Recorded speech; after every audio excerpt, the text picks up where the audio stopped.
morning, beautiful queens. You know, I must say that when I got the invite to come and join you this year for the very first time and I saw the start time on a Saturday, I was like, huh, this is going to be a lot of work because obviously it takes time to show up as a queen. And the ladies, 9:30, I know some of you guys have been up since 5, 6 to look as gorgeous as you are.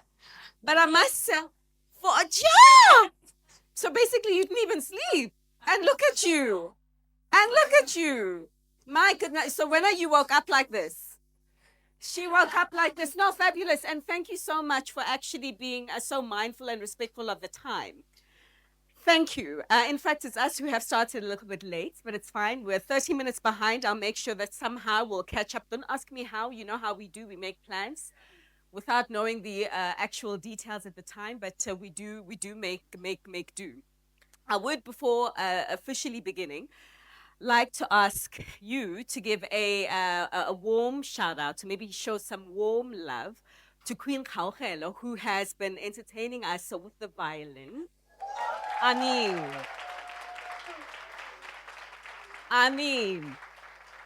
I don't know if you're young enough to remember Vanessa Mai. Do you remember? Yeah, I remember she really made the violin look sexy back in the day. And I said, when I grow up, I want to be Vanessa Mai. It didn't quite work out for me, but it looks like it's working out for you. You continue. What to say? Happy Women's Month. How's it going? Working hard. You're working hard. How's it going? Real. Fantastic, real talk. No, I'll tell you, and I asked that intentionally because I started Women's Month with some ladies, entrepreneurs actually. I'm mindful of the fact that I'm in a room of women in finance. Are there women who are in finance and also entrepreneurs in the house? Okay, all right, okay. So we appreciate you. You guys are the future job creators, current job creators. We appreciate you. But I started Women's Month with them, and I asked them, how are you feeling about this Women's Month? And a lot of them were like, you know, it happens every year. We go to conference after conference. What really changes at the end of the day? So I'm surprised at the optimism in this room. So maybe in this room, we're going to have more positive stories that will be told and delivered to us.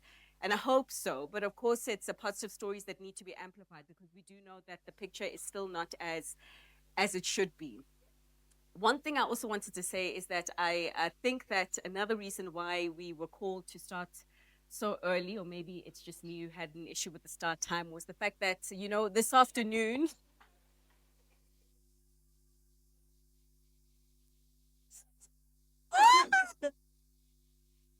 but then I remembered that this afternoon we have got kings in green and gold that need us, right? Yeah. And we honor our kings. As queens, we honor our kings, and we really need to show them some love, ladies, because we can have a repeat of what happened last week Saturday. But on that note, as I did say, I'm absolutely happy and delighted to be spending the day in the morning with you all. And I look forward to hearing specifically from our speakers some of their views and their experiences regarding this year's theme, of course, being this is solidarity, equality, sustainability. In fact, I thought I was in a G20 something, but obviously it's going to translate differently when we do apply it to our experiences of the particular theme. I would like to give some special acknowledgements at this point in time for our audience who are joining online. How do I greet them? Right there, right? So the guys who are joining online, thank you so much. We also appreciate your data bundles. In fact, we're going to hear a presentation in which your data is still not to where it should be. We are still being charged quite a lot as South Africans. So we appreciate your data bundles. And in fact, they are not going to be without the reward. And I'll tell you about the reward in just a short while. I'd like to give a special acknowledgement and a special mention specifically to our breadwinner for this year, one of our significant breadwinners. You know, on the streets we call them murekis, but in the form of 91.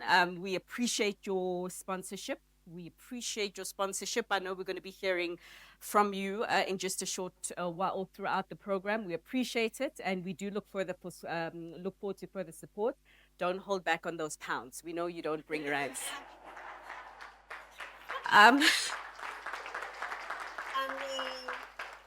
And I'd also like to, at this present moment in time, I did make mention of the speakers, but I would like to give a special acknowledgement for a special presentation that we are going to hear. It's a really interesting one, and I think it's going to waken up or alert a lot of us to some of the opportunities, and I say that intently, that is in your space. But Ms. Gita Erling, we look forward to hearing from you, and we thank you for your time this morning. And so I'm going to pause with the talking just for now, because we do need to get the program up and going. And so I'm going to hand over to, oh no, I can't. I need to tell you what I actually alluded to the online guys as well. So I loved what I saw a little bit earlier. A lot of you already got a head start, or not that. Well, I do. I love you. Guys, you must love South. You must love South. I did love what I saw earlier. There was a lot of action with a lot of pictures being taken and all of that, and I hope that those pictures are going to be shared, because there is going to be a best dress competition. And I can...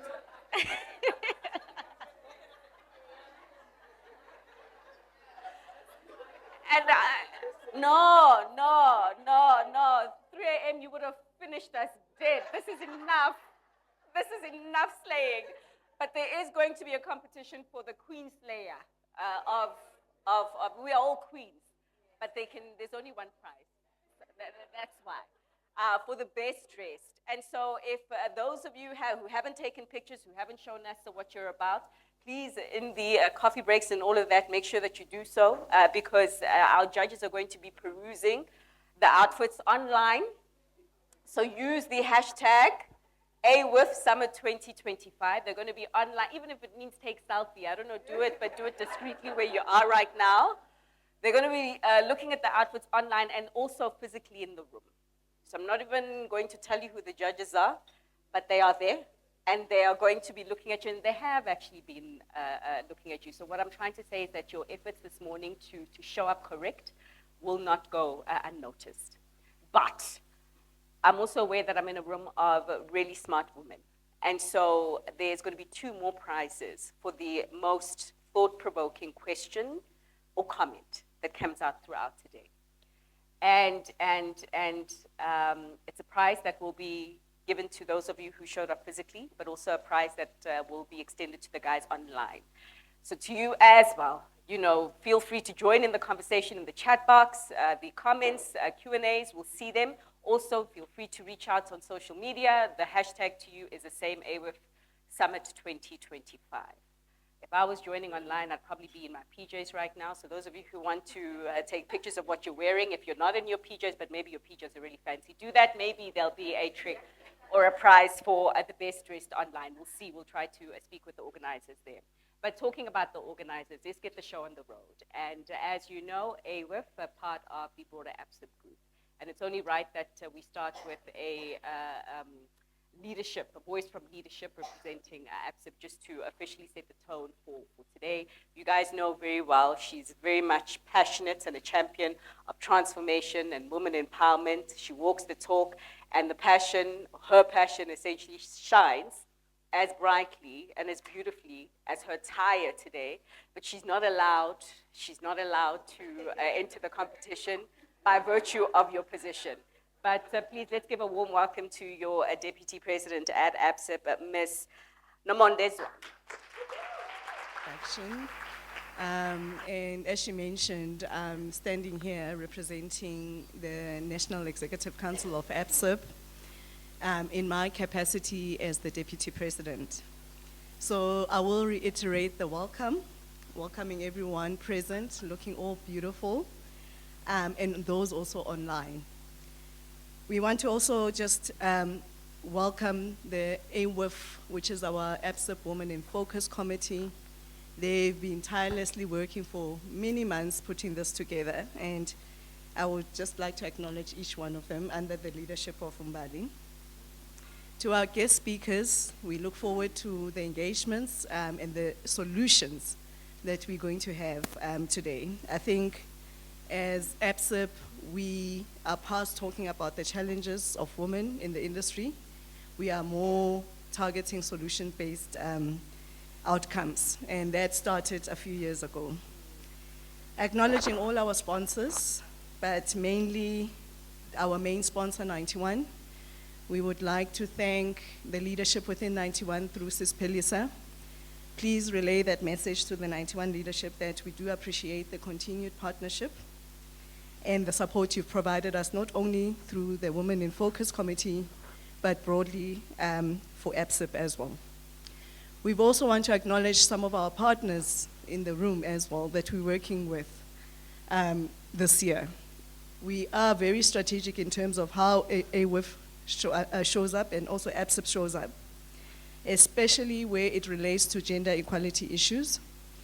We are working tirelessly also in partnership with the G20 Empower Alliance, where we want to bring our voice in there. And there is a representative, Florence Musunda, who you'll see later on. So it is quite very strategic how we want to show up for gender equality. And AWIF has always been a strategic pillar in terms of advancing gender parity in the financial services sector.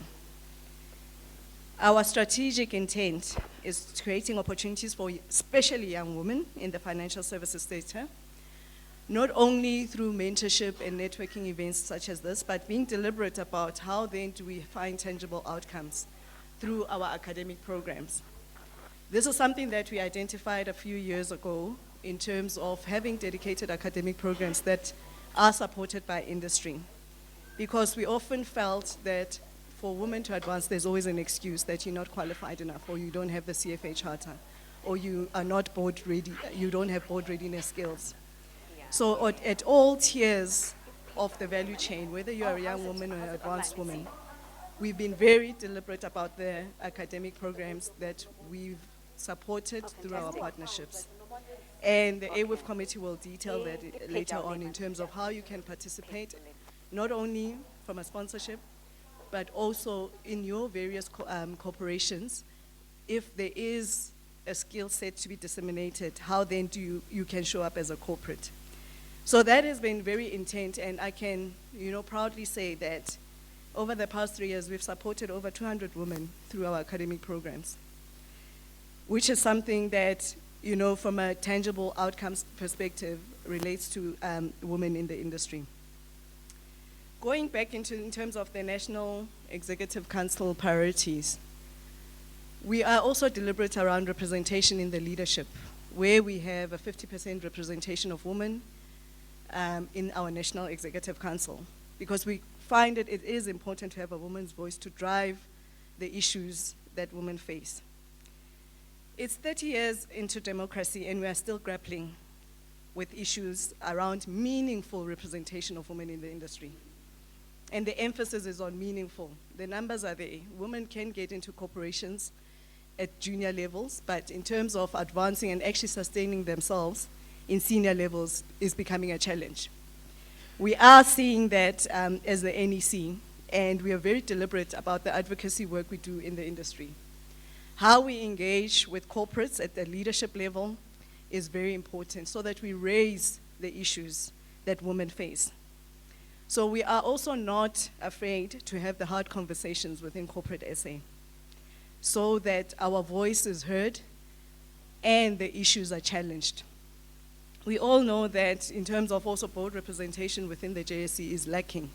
In terms of women representation, more particularly the young the young women actually wanting to gain skills in that space. So it is important for us to drive the conversation, how do we create the pipeline of women in corporate SA at all levels. Our involvement as well in terms of policy direction is also quite critical, given that South Africa is also hosting the G20 this year.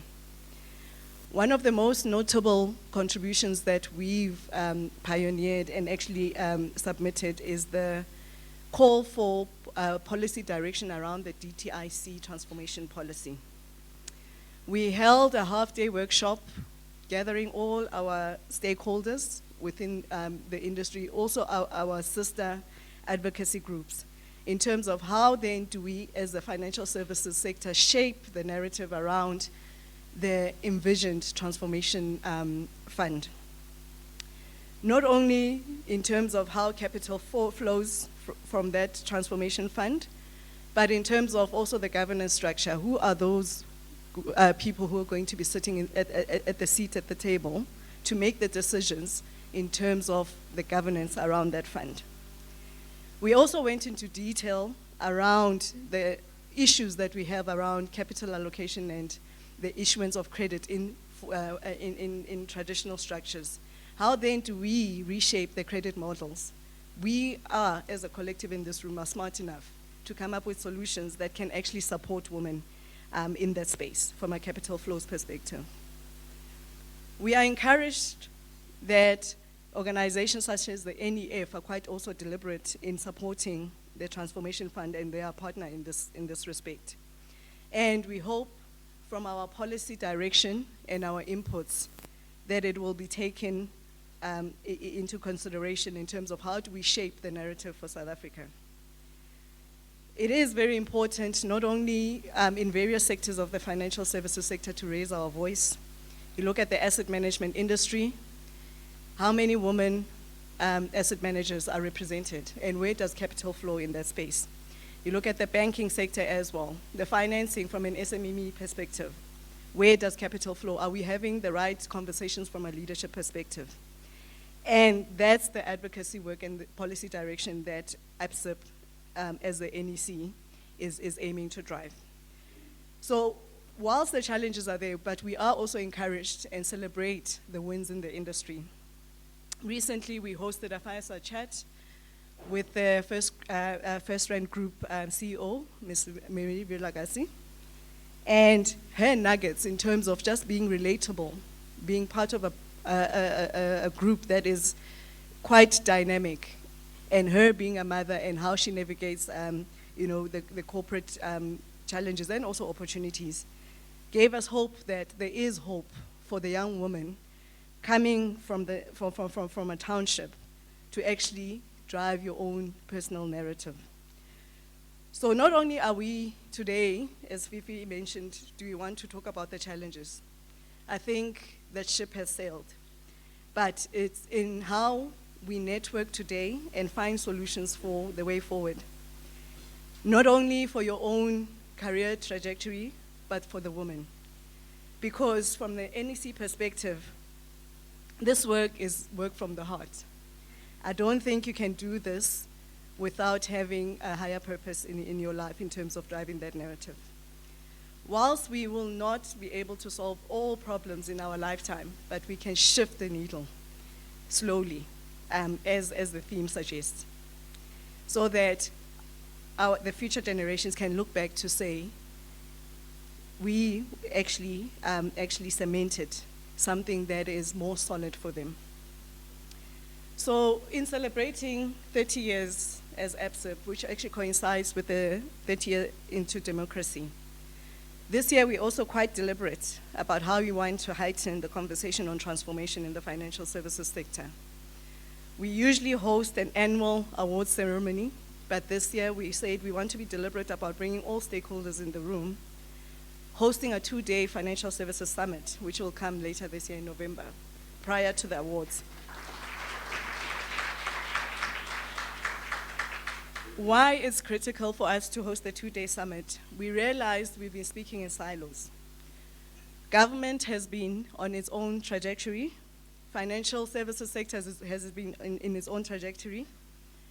Asset owners and capital allocators have been on their own agenda. So what the summit is going to try to achieve is to bring everybody in the room, and we have a collective conversation around how then do we transform the financial services and related industries, because I think the financial services sector doesn't operate on its own. So we hope that 2-day financial services summit does yield positive outcomes for the industry, does influence policy direction, and moving forward we can speak collectively as corporate SA.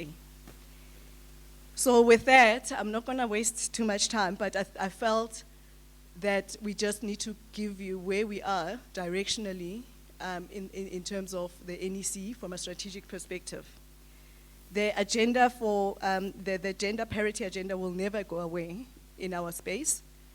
We fight for it on a day-to-day perspective, and we are deliberate about having those critical conversations in the market. And with that, I would also acknowledge and want to thank Pulu Muhauleteka, our NEC president, for the strategic vision and the leadership she's provided us in terms of navigating these tough waters. And we hope going forward, the ABSIP organization is fully supported by all stakeholders, and we will in turn fully support other stakeholders as well. I will end here, and thank you everyone for joining us, and we hope that you enjoy today's proceedings. Thank you.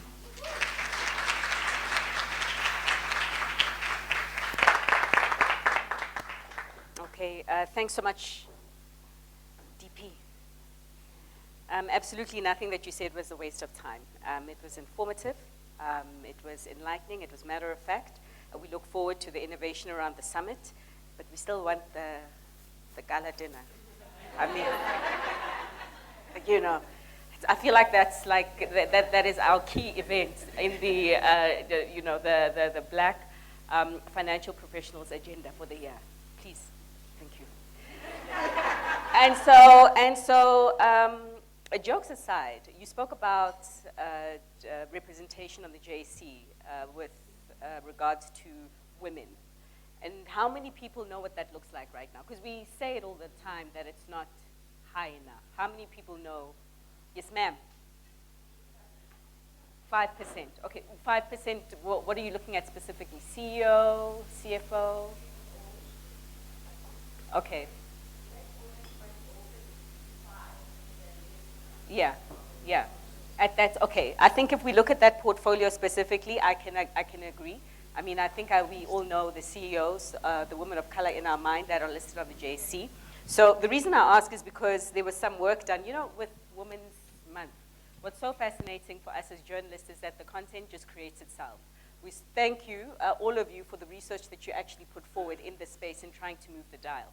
Because there was research now that was done by Stellenbosch University, very, very fascinating piece. And in terms of the representation right now of directors, okay, so they looked at directors of JSE listed companies, standing at 19.1%, right? 19.1%. And the worrying thing about that is that that's been that level for the past 5 years, right? And so I'm like, I spoke to a lady who compiled the research. I'm like, 5 years in South Africa has been a lot. We had COVID, we had July riots, we had Devon floods, we had Ukraine, Russia, what that affected the price of food because of everything else. We had elections, so maybe let's cut corporate some slack in terms of not moving the dial. And she's like, no. Because if we look at what is happening elsewhere, countries, let me be very specific, countries like the Netherlands and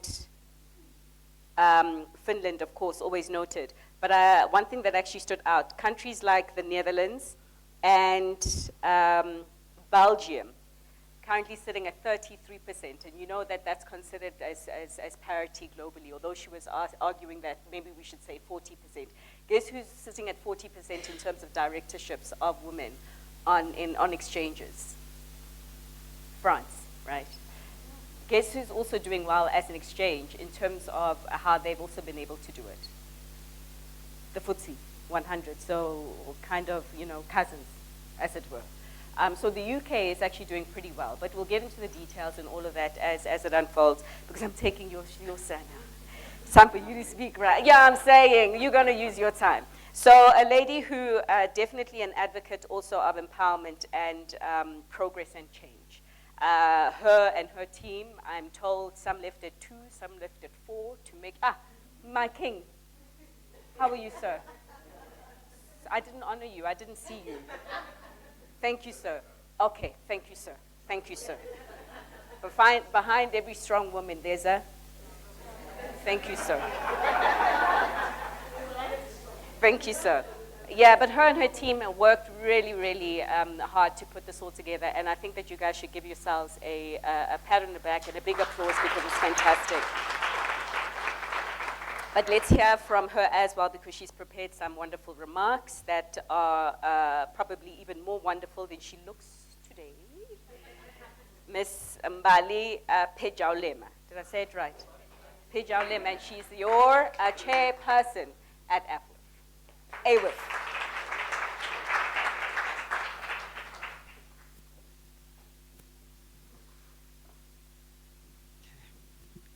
Dumelang. I thought I wouldn't do this year, Namara. I saw the room, I was like, no.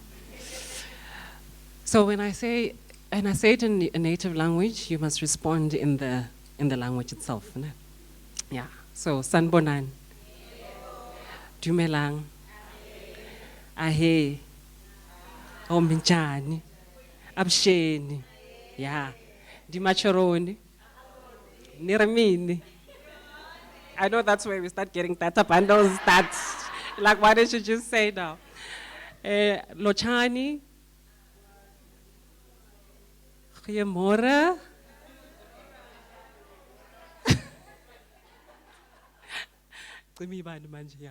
Yeah. Namaste. Lebantle khore. Yeah. I just said how beautiful everyone is. Ka Setswana in Sotho. Yeah, thank you everybody for coming through today. Very good morning to the Deputy President of ABSIP, any NEC members in attendance, as well as all our esteemed speakers and keynote, and of course all of you guys. Thank you for coming through today. Thank you for gracing us with your presence. We're extremely honored to host each and every one of you, and we hope that you will enjoy the summit. I would like to recognize the AWIF committee up front for their unwavering commitment to the cause, commitment to what we are mandated to do as AWIF, and most of all as human beings. This is a work of heart. I agree, DP. It really takes a special calling for someone to, after their 9 to 5, do something they don't get paid to do. Completely voluntary, so I don't take your commitment and time spent on everything that we do for granted.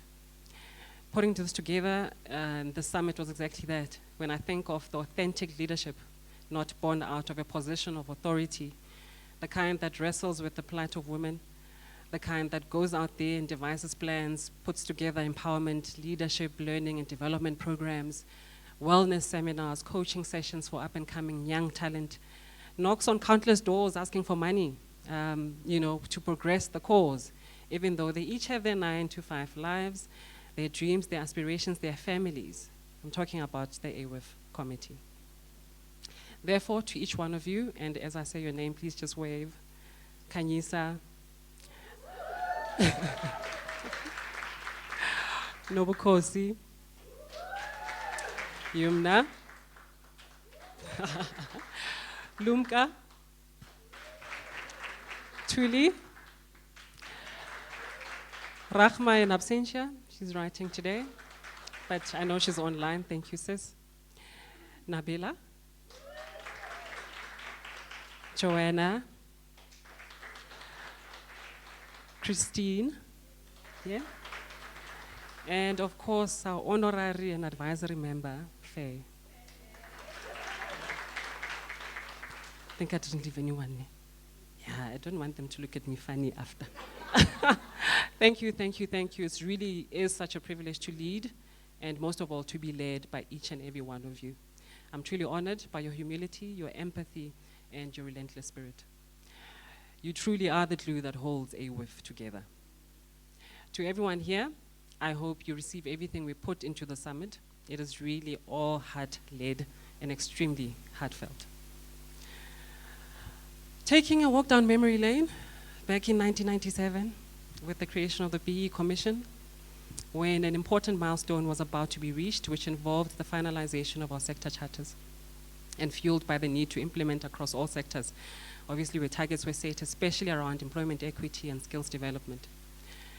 A marvel then being that these were signed and adopted within the first 10 years of our founding, of us founding our democracy. Years later, there remains various and multiple debates about, Nomondo's right about these BE targets, in particular whether we've set at the correct levels, whether there's been sufficient progress, or whether enough is happening. The financial sector charter was really founded on solid principles enterprise development, first order retail products and services, direct ownership, empowerment financing, targeted investment, opening up access to financial services, support for new black firms in financial services by government as well as the private sector, improving the pool of intellectual capital in the sector, focusing on attracting new entrants, and the continual investment in skills, development and training of existing and new black professionals and managers, all while acknowledging the many challenges at the time that plagued the financial sector. Nearly 30 years later, it's really sobering to say, although there's been progress, it's not where we had hoped we would be by now in financial services as well as in general. We live in extreme income inequality, have the highest Gini coefficient in the world. Youth unemployment is at a staggering 49.14%, according to 2023 stats. I think a much higher number if you also include the people that have stopped looking. Approximately 13.8 million, 25% of our population, of our people are living below the food poverty line. In terms of charter targets, said again, to say although there's been progress, the stats are not where we would have hoped to be so many years in what we call the new South Africa. Women continue to remain underrepresented in key senior and positions of influence. Women only hold about, I had 10% CEO roles and 36% board seats in JSE-listed companies. And according to the latest 27.4 latest DEI surveys report, in asset management, only about 18% are CEOs and 16% are CIOs are women. They found that women tend to occupy more entry-level positions, such as analysts, but face substantial barriers to progressing into senior decision-making roles like portfolio managers. Exclusionary practices and an unsupportive corporate culture continues to persist. Constrained access to capital continues, and capital allocation and ownership remain constrained, or concentrated rather, in historically privileged groups, making it difficult for black women especially to access funding or to acquire equity stakes for meaningful economic participation. As such, women remain the most marginalized, irrespective of their qualification, their experience, or competence. These reflections represent a picture of our current reality and society, not only cementing the fact that we still have our work cut out, but also that we need to be ambassadors wherever we work, wherever we are, and wherever we have influence to effect the necessary changes required. The Charter was also clear about human resource development given the levels of disparity where we need to be intentional about creating lasting impact.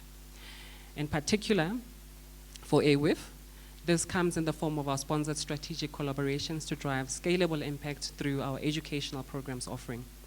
So when we come knocking for funding, yes, we want to do the summit, but there's also a bigger thing at play.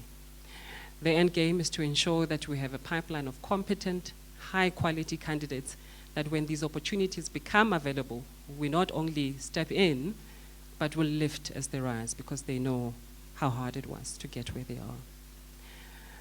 And lastly, as I look back, I'm reminded of countless women I celebrate, women I pay homage to, because my grandmother is one of those women, my mom is one of those women, and countless more I think we can all relate to, who, irrespective of our circumstances, or their circumstances rather, refuse to back down, refuse to feel sorry for themselves, but relentlessly rise up, hold their head high, and with the little that they have, are able to send kids to school, feed their families. I mean, they wake up in the wee hours of the morning and sell whatever they can get their hands on, but they still manage to break generational norms.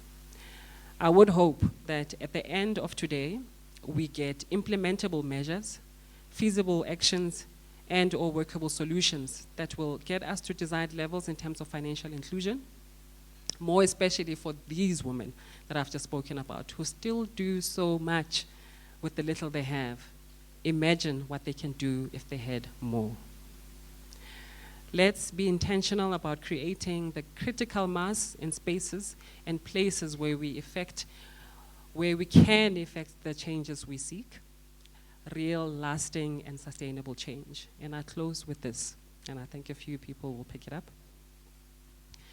We, the people of South Africa, recognize the injustices of our past, honor those who suffered for justice and freedom in our land, respect those who have worked to build and develop our country and believe that South Africa belongs to all who live in it, united in our diversity. We therefore, through our freely elected representatives, adopt this constitution as the supreme law of the Republic, so as to heal the divisions of the past and establish a society based on democratic values, social justice, and a fundamental human rights. Lay the foundation for a democratic and open society in which government is based on the will of the people and every citizen is equally protected by law. Improve the quality of life of all citizens and free the potential of each person.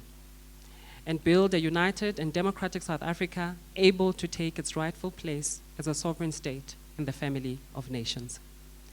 May God protect our people. Nkosi sigelela i-Afrika. Morena boloka setjhaba sa heso. God seën Suid-Afrika. God bless South Africa. Modimo fatutshedza Afrika. Hosi katekisa Africa. That's a preamble from our constitution, which should serve as a reminder of where we come from and how lucky but deserving we all are to be in the spaces we are in today. It should also anchor all that we do to truly build a South Africa we can all be proud of. A powerful reminder that it wasn't all in vain. Happy Women's Month, everybody, and please enjoy the summit. I thank you. Because the next speaker is the client director at 91, responsible for connecting the firm's expertise to the needs of South Africa's top institutional clients. Masters in Financial Management from the University of London.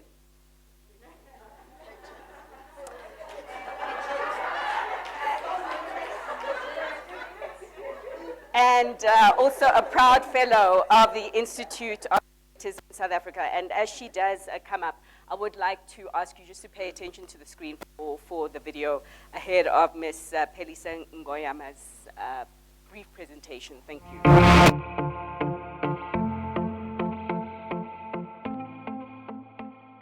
91 believes in investing for a better tomorrow and driving sustainability with substance. As a global investor mindful of the long-term risks inherent in unsustainable economic activity, we are already part of the ecosystem driving awareness of the climate-related risks and contributing towards climate-related solutions. The accelerator aims to inspire early-stage innovation and innovators in South Africa who have global ambitions, ultimately driving positive environmental impact alongside long-term commercial success. The focus on South Africa aligns with our commitment to the place where we started and the potential that exists within this region. 91 will work with partners to deliver a customized program to selected solutions. We aim to support primarily South African-linked solutions, make them investment-ready and better positioned to scale. We want to showcase a pipeline of commercially viable, impactful, and investable solutions. We believe that this will stimulate innovation and mobilize capital, ultimately addressing pressing regional and global environmental and social challenges.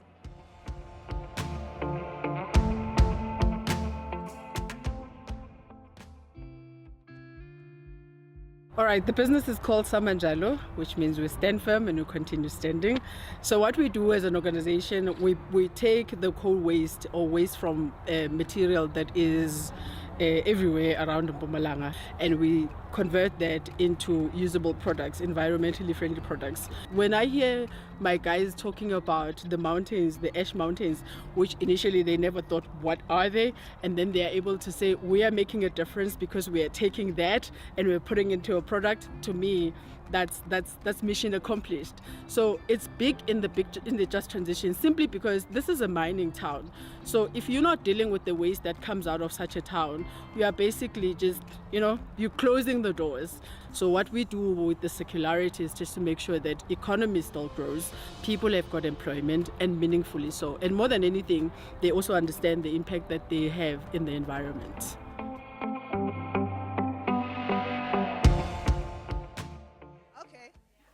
I can't sing, but I can ululate. But I don't want to start. I'll do it later. Thank you very much. ABSIP for this opportunity. It's always a pleasure. I don't want to be the only Moreki in the house. I don't want to be the only largest Moreki in the house. I'm doing AWIF's job now. Please come on board. It's nice to be here. It's nice to be here because then you will hold the mic next year as a privileged individual.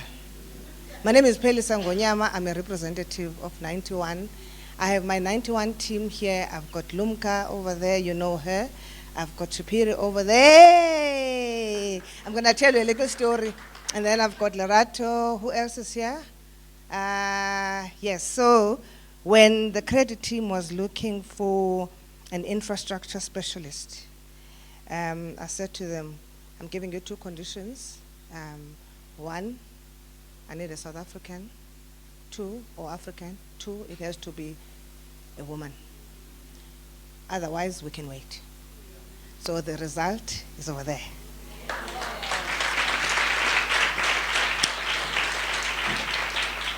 And then we said, okay, how is it that we don't attract young talent?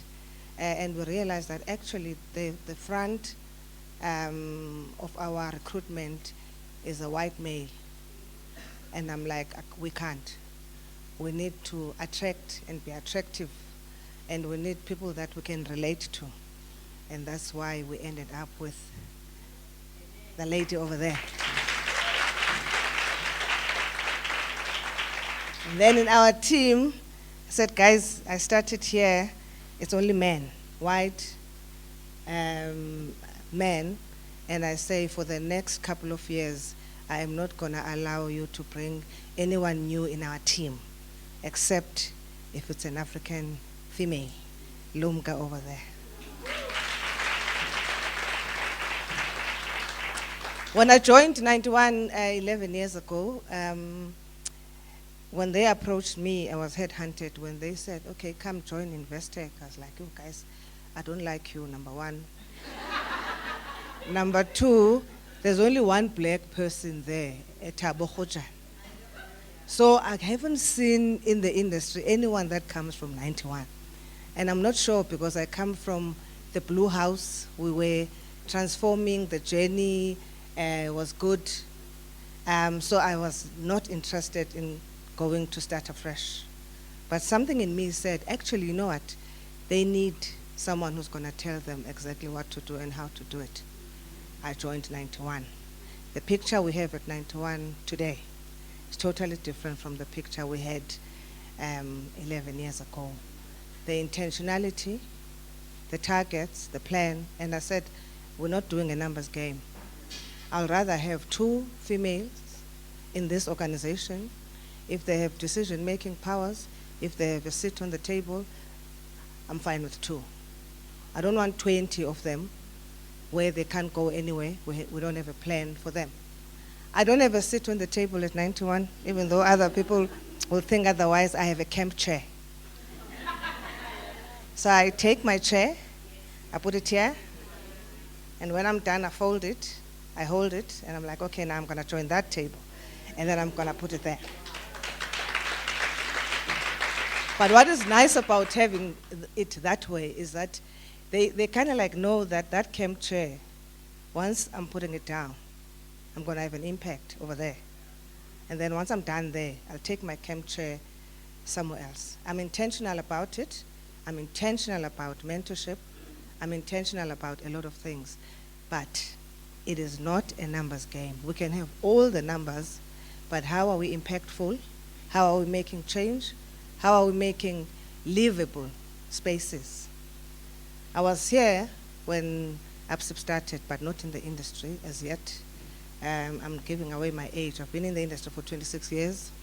And when we started, I was encouraged, or when they started ABSIP, I was encouraged how involved the Blue Bank was from the CEO. So that's what we needed. We needed people who had vision. We needed people who will say, okay, we will do it regardless.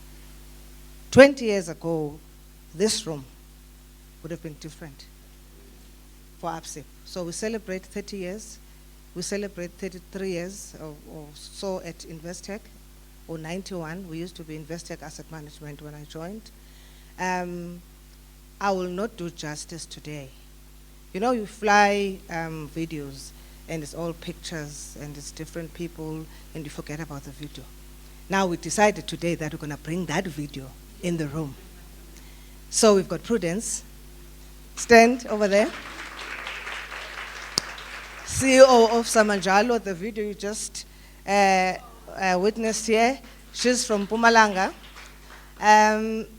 You know, when I read her story or I watched her video, I was like, I've never seen such resilience and vision.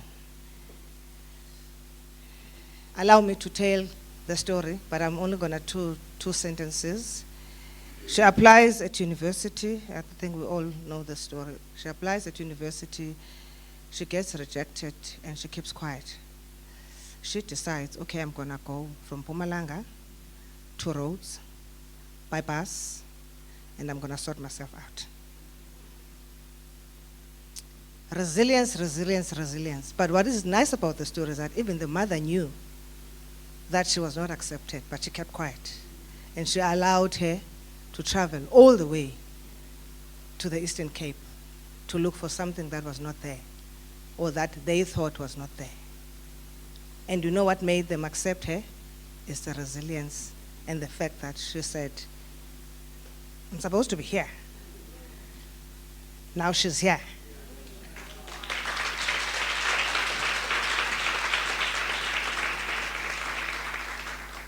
We started Business Accelerated Program, and in there we are intentional about supporting women-led businesses, small businesses. It's not part of our CSI, but it falls into that umbrella so that we don't look for returns. Not that they're not important, but we're intentional about seeding, we're intentional about participating in unemployment in this country. We are intentional about alleviating poverty in the country. We do it practically. We do it in all levels at 91. I can go on and on and on and on, but it is a privilege to be here. You guys look absolutely, absolutely beautiful. I flew all the way from Cape Town. I'm going back because I can't miss the rugby. But thank you very much for the opportunity. We work with ABSIP at all levels, and we are intentional about supporting initiatives that make sense to us as 91. But I'm inviting others to also join. I don't want to waste any more time, but thank you very much, and we really appreciate to be here. I'll hand over to the program director. Thank you very much. I'm very comfortable. So ladies, thank you so much. I think that you've done a fantastic job in setting the tone and the scene and laying the pictures of where we are and what we need to fix. But as you both said, we are here to discuss solutions. And the next speaker is going to guide us then down the path of solutions. How everything that's going on, particularly around technology, we're hearing a lot of words around leapfrogging and all of that, but how the current trends can particularly help us close the gap and just accelerate some of the change that we want to see. A very familiar face towards or within this setting and within the room, but also within the ecosystem of South Africa's economists as a chief economist herself. She has traversed quite a couple of corners in her career, the likes of the major banks, as well as in government and national treasury. Quite accomplished, so a very, very smart cookie. Locally and globally. This one from New York, I hope it's legitimate. This one from, hey!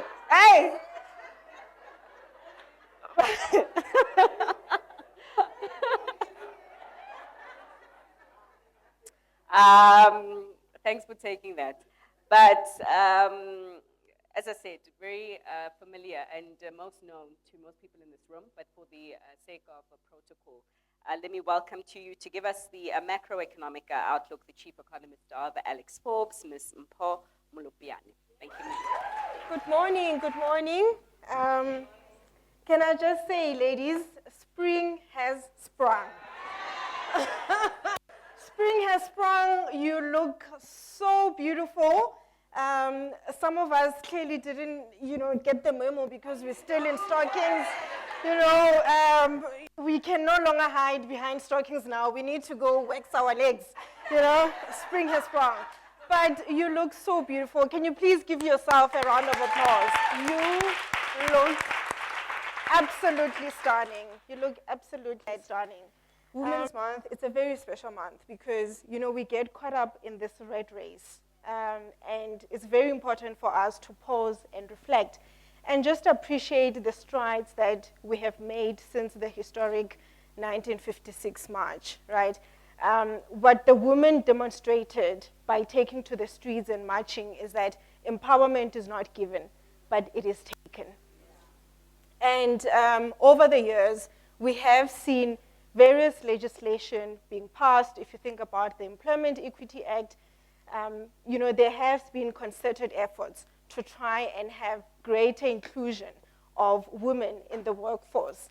But even then, despite these various policies being passed, women remain somewhat excluded. Employment disparity, we all know it. We've all walked into rooms where you are either the only woman at the table, and it's quite stark, right? So, what's quite stark for me is that if you look at the working age population, right, women make over 50% of the working age population.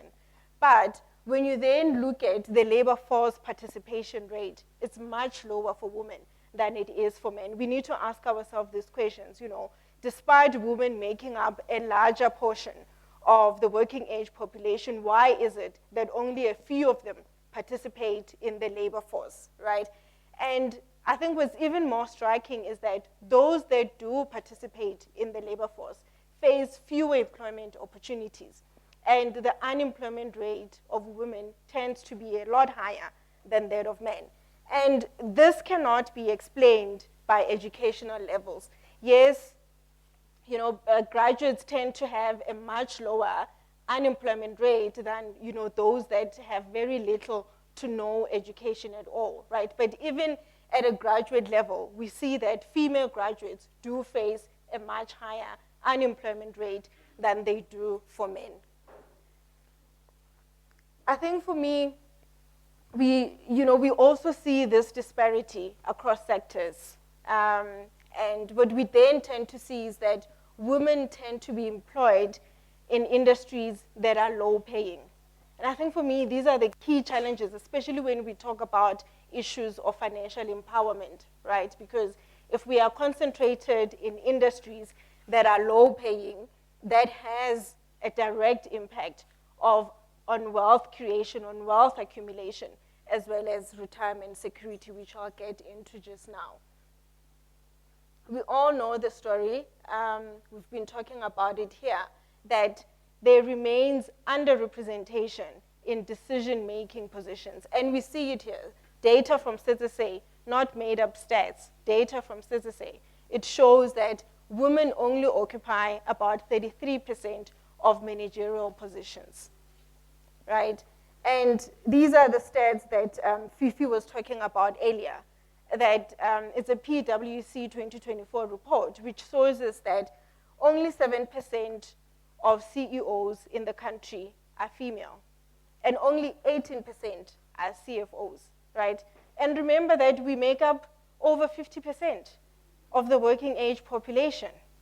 And yet the stats are still here, despite legislation that has been passed and it's currently being enforced, that women remain quite underrepresented. In Parliament, we have made strides since 1997, but parity still yet to be achieved. And remember, in Parliament, this is where legislation governing the country, governing how we as women participate in the labor force, this is where legislation is made, and we still don't have full representation there. And as I was saying earlier on, that these macro trends drive gender disparity, pay disparity, right? So as I alluded to earlier, that women tend to be concentrated, tend to have much higher unemployment rate, tend to be concentrated in low-paying jobs. And what that essentially leads to is that it leads to this gender pay gap. Women on average earn 20% less than men. Firstly, we make a much larger portion of the population. We are underrepresented across key decision-making positions. And in addition to that, we still earn less than men, right? And even when you look at the adjusted pay gap, which takes into account things like education levels, it takes into account experience, women still tend to earn less, on average about 8% less than their male counterparts. Now, the consequences of this is that it has adverse financial consequences. As I've already alluded to, is that it hinders wealth creation, it hinders financial security in retirement. Because if you're thinking about it, if you're a woman, you earn less, you have less money available for saving for retirement, you have less money available for wealth creation. And now the consequence of that as well is we find that on average, women tend to live longer than men, and yet they have a lower replacement ratio than men. So which means we run the risk of outliving our retirement resources. That's the consequence of gender disparity that we have to face. Now, globally, the global experience, very much similar story. Very much similar story. The World Economic Forum estimates that it is going to take about 123 years to reach full parity. 123 years to reach full parity. If we look at regionally as well, the stats are the same. The picture is the same. Now, my question today is, how do we address some of these key challenges, right? How do we fix this? And this is not an exhaustive list of the challenges that women face, but I'd like to focus on the macroeconomic trends that I just touched on. The issue around high concentration in low-paying industries. Why are women concentrated in low-paying industries, and what can we do about it? And I think this is what the discussion here today is about, is we should all work away with actionable items that we can implement and empower ourselves. And I think for me, it speaks to the key issue around representation. If I can see someone like myself thriving in a male-dominated industry, I can believe it also that I can thrive. And I think that's what that speaks to, is about, as women, we need to open ourselves up for mentorship opportunities, right? And I know it's very difficult. As a working mom myself, you have a very demanding job, you're traveling, you come back home, you have a family, you hardly even have time for yourself. But the reality is, other young women need your time. They need your time, they need mentorship, they need guidance on how to navigate this male-dominated world. What I also worry about is, in the AI race, women, there's a risk of us falling even further behind. Because if you think about it, think about the phrase tech bros. Why tech bros, right? And AI has created, this opportunity where you can leapfrog. It has created immense wealth for tech bros. And as women, we are at a risk of falling behind. So we need to encourage young girls as well to be more open into taking up and entering STEM fields, right? Because that is where that we're going to shift the dial in terms of that representation, where we're going to move away from low-paying industries and into these high-paying jobs as well. The issue of career breaks, we are all here, most of us are employers in our respective field, right? There's nothing that we can do to change our biology, right? As women, we are going to take time off work for caregiving, to give kids, right? And we shouldn't be punished for that. And that's something that, we need to be very cognizant about, is that when a woman takes a career break, it tends to be very difficult. Firstly, if it's a protected break, it's going to be difficult to even get back at a level where you left from a salary perspective. When we're looking at issues of a salary, if you are on a maternity leave for about 6 months, you come back, your salary is stagnant, your male counterpart, they're getting a larger increase. Sometimes your bonus is even cut or not given at all because for 6 of the 12 months you were away. That sets you back financially. So these are the things that as women we need to be cognizant about. If we are in remuneration committees, these are things that we need to be vocal about. Why should we be punished for our natural biology?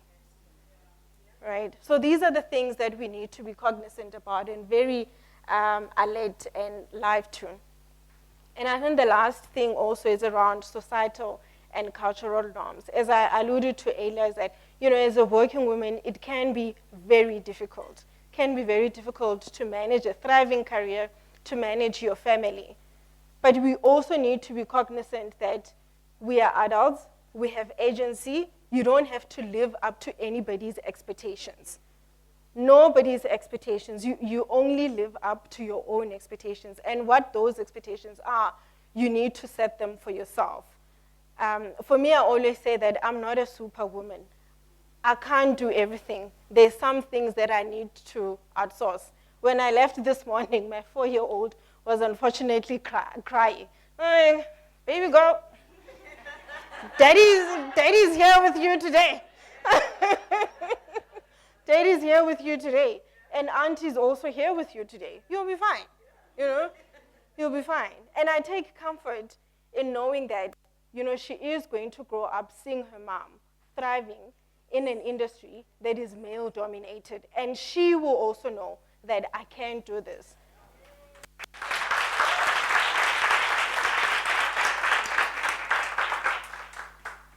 She'll know hore ka Sepedi re re ha ona kgomo ya boroko. Nobody is coming to save you, right? And for me, I think that's my message for you today, is that it is up to us. Like the women in 1956 who took to the streets to march and take empowerment. They didn't wait for it to be given to them. It is up to us to move the needle. And most importantly, representation matters. Representation matters a lot. And if you don't... And I think a really important message that you did share regarding what all of us can do within our circumference on a daily basis in just taking the time out when ladies do ask for mentorship, for some form of counseling, just doing what you can. And with that said, I say to the ladies that do reach out for the mentorship and the counseling and the hand-holding, which is absolutely your right and you should do so. Remember what Mpho is saying, that she's a mother, she's a chief economist, she's a this, she's a that, and there's a lot of juggling that gets done. So when they give you their time, make sure that you use that time properly, right? Yeah. Okay, time for a discussion on the payments ecosystem, and I think it will dovetail quite nicely with what Mpho has said. But I do need to tell people that you were like kick-ass in terms of getting Discovery Bank's payment system up and going. Who's a Discovery banker here? Yeah. Not to mention specific names, but just to say that this lady is a powerhouse in her field, and we look forward to your discussion on the theme, as well as more understanding on what payments is going on. Oh, her name is Ms. Gita Early. There you go. Okay. Thank you, Fifi. Thank you. Oh, great, you're hearing me. So firstly, I just want to say thank you for including me in this wonderful event. This is beautiful. And not only is it beautiful, but, Mbali, every time I hear that opening to the Constitution, I still get a lump in my throat. So it's so powerful to remind ourselves of who we are and why we are here. And I'm very grateful to be part of this morning, so thank you to everybody. I have way more information in these slides than I can cover in the 20 minutes that I've been given. The slides are set up so that you can read them. They will be circulated. I'm going to focus on telling the story of what these slides are saying. Some of it you know, and I will kind of pick up where it relates and point to some of the comments that you made and build on those as well. I maybe just want to reflect on one thing before we go further on a couple of our previous speakers. Payments Association is a self-regulatory organization. We look after that infrastructure called the National Payment System that underpins everything in a modern day economy that allows money to be safely moved from one place to another. I found myself in the very interesting situation where my entire exco, aside from a executive advisor who's a contractor, are female, are women. And let me tell you something, that when women sit around the table and they discuss the HR policies, not only do they think about how they look after women on maternity leave, they think about men taking leave as well to support it, and you get to different outcomes. So I just want to agree with that point about representation being important. As I say, I'm going to talk to the story, so has the needle moved? Is it good enough? Because there is some improvement. Why are we not seeing what we want? A couple of comments on policy, and then I'm going to go to a much more personal place and talk about what is it that we as leaders can do in our everyday lives that make a difference. So I think we've touched on this, but this number always shatters me, that more than 70% of South Africans are living on less than 75 Rand a day. None of us are going to blink about spending that on coffee in a day. And a big chunk of that is around social grants, which also are disproportionately driving what we get to next, what we get to later, which is women as beneficiaries of child support grants. We've talked about this considerably. I think it's been beautifully and eloquently dealt with, so I'm not going to spend time on it. But this issue about women generally being in lower paid occupations, so there is some improvement, as you can see, but it's not at a hugely enormous rate. And women being more highly represented in the lower earning brackets and less in the high earning brackets. Having said that, South African women are actually relatively good adopters of financial services, and we'll talk about that in a moment. This is a SADC table by gender, and you will see that women actually generally outperform men. The one that I will draw your attention to is on the insurance side, where we looked great 4 years ago. We don't look so great anymore. But generally, we actually, relative to the population, are doing quite well. And in fact, almost 90% of us have bank accounts. But as I said, a big chunk of that is driven by the child support grants. What's interesting for me about this particular slide is that, and this is more recent, this is 2024, the basis is different, but we checked it elsewhere. Women have gone backwards when it comes to insurance products. And that for me is concerning. This slow progress is a problem, but actively going backwards is a bigger problem. I'm sure there are people in this room who understand that dynamic a good deal better than I do. But the big question for me, and the one I'd like to spend a little bit of time on, is does bank account penetration actually translate into financial inclusion? That's the real question. And this slide says it all. Approaching 40% of people who have bank accounts do 2 transactions a month. Balance inquiry, cash withdrawal. And they do it for completely rational reasons. We will go into that on the next couple of slides. And that's not great, because we all know the risks of walking around with cash. And how much more so when you're living on 72 Rand a day and your 200 Rands takings for the day get snatched. But there's a much bigger policy and economic consideration, and that is that it has been proven over the last 2-3 years, maybe a bit longer, that moving transactions from cash to digital, never mind the personal impact and the risk to me in being in cash instead of digital, changes economies. It alleviates poverty and it speeds up GDP growth. And if there's one thing that we need, it's sped up GDP growth so that we can grow jobs, so that we have fewer people who are living on less than 72 Rand a day. Not only that, but the Chinese study showed that it builds household resilience as well. So for a variety of impacts, but mainly because it actually makes the entrepreneur safer. It alleviates risks in their world. It speeds up how money moves through the economy. It speeds up people's ability to do things. Replacing cash with digital grows economies. It alleviates poverty. Is this me? Ah, there we go. So having said that, it really matters on both a personal and a macro level that people are using digital rather than cash. So then you ask, well, why aren't they? Now, if your average household spend a month is 1,000 Rand on transport, and you're getting an 1,800 Rand social grant, of course you're going to draw all your cash in one go, unless you can use something other than cash when you walk to the grocery store down the road, or to the spaza shop, or to the informal seller with the tomatoes on the side of the road. So until we can enable the ice cream seller on the beach, the tomatoes on the side of the road, to be able to take a digital payment, we have not won this battle.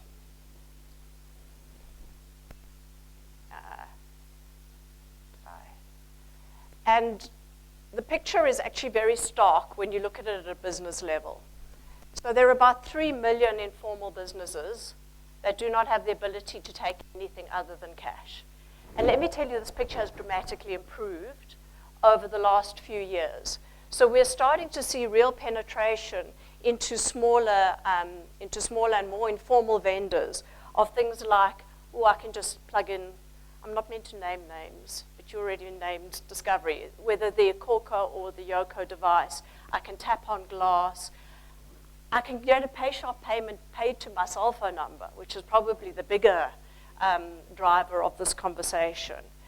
But it's about creating the acceptance footprint that gives people the choice of what instrument am I going to use that will solve that problem of I draw all my cash in one go. But more importantly, coming back to how do we change this economy, we create employment through small business, through growing new businesses. And actually, moving from cash to digital can solve some of the problems that small businesses sit with. So there's a list of them at the top. The moment your takings are in a digital form, recorded on a formal system, well, the whole credit conversation becomes very different because now I have data to work with. So there's already a huge win there. Instant payments has to be without question because you need that money as immediately in your hand as you do when you get it in cash. And I apologize to the bankers in the room, you need it for free as well. Sorry, guys. But the other thing that I've heard anecdotally, talking to people who are digitizing informal businesses, is that even card fees are worth paying if you're the owner of that small business, because the leakage of cash that quietly disappears off the table stops happening. So it's not only the I'm knocking you over the head and grabbing your handbag moment, it is also what's happening around your own environment. There are other elements, mobile phone penetration, but that's actually not the issue. And in fact, you can give somebody a QR code. They don't have to have a smartphone to be able to accept a digital payment. And of course, the cost of data, that is a barrier. Because for the digital payment, although we are starting to see offline solutions, at some point you've got to connect into the system. And what's of great concern when we kind of finished pulling all of this together is that we've actually seen a decrease in women-led informal businesses since 2021.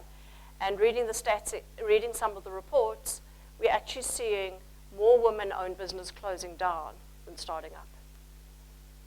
So yes, digital payments can help, but it's not the answer. I'm not going to go through this slide, but the point is there's been excellent research done around what do we have to do to solve all these problems about women in business that we've spoken about. We've spoken extensively this morning about some of those elements. We've spoken about the policy requirements. I'm not going to spend time on those. I'm just going to touch on what regulators are doing around specifically financial inclusion and replacement of cash with digital. So many of you will know about National Treasury's Inclusive Financial Sector for All policy. That has very strong comments about how you create actual using the digital instrument, not just the bank account. I've given you links to all of those documents if you want them. What we are seeing is, you may have read recently a lot of comment in the press about how non-banks are going to be allowed into payments. The intent there is to broaden the market, to give more people access who are better at competing in spaces that perhaps our big institutions aren't.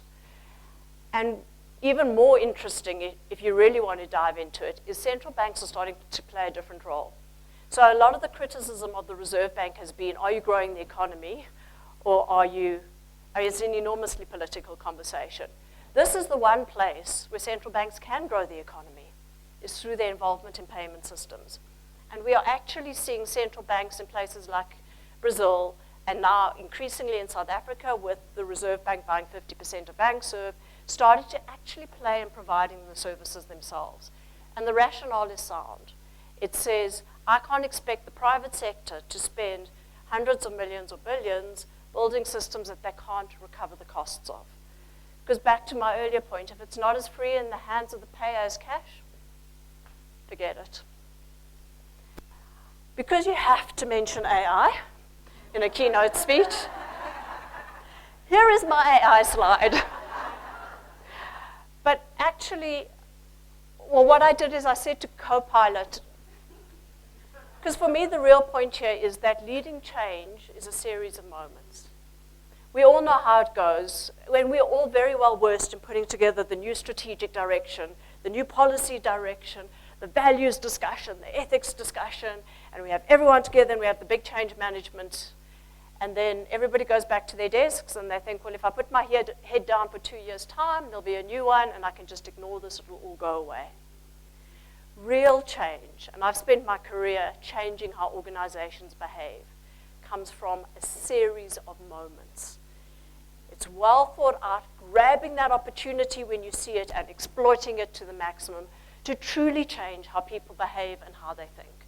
And that's the piece that I would like to spend the remainder of my time talking about. If I can move the slide forward. There we go.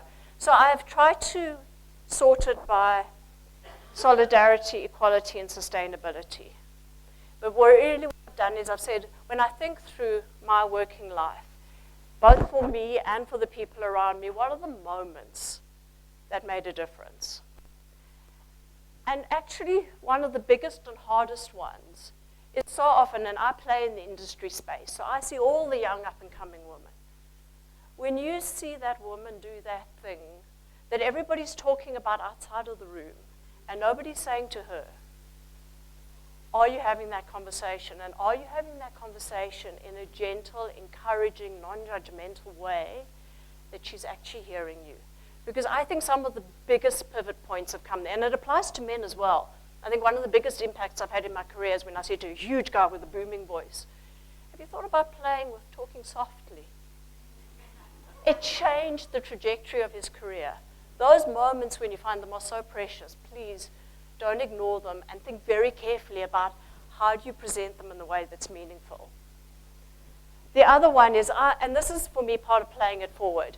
The first board I sat on was chaired by a fair bit older than me, white Afrikaans guy, who's about as different culturally as the place that this little Jewish girl comes from.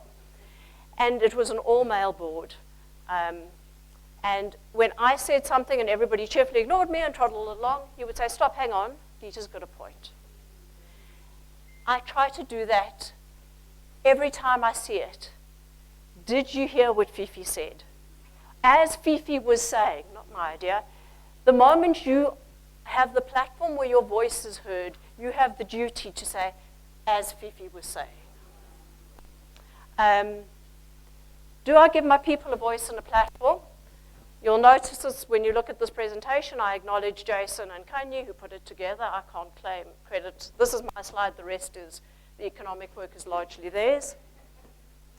But do I put them in front of the board?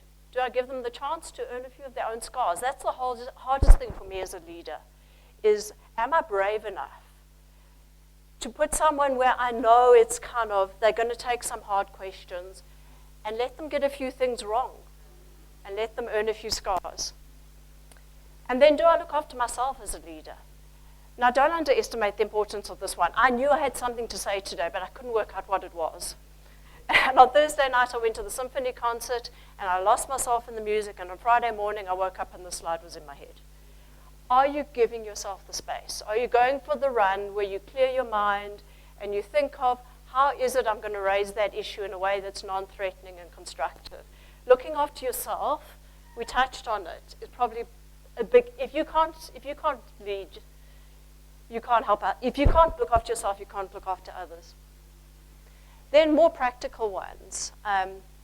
If you're paying someone in cash regularly, please just go and show them how to set up their Sharp ID and then pay them in digital to their mobile number. Anyone who needs help with doing that, just let me know. I know that the UX isn't great. Not everybody's Discovery Bank. Sorry.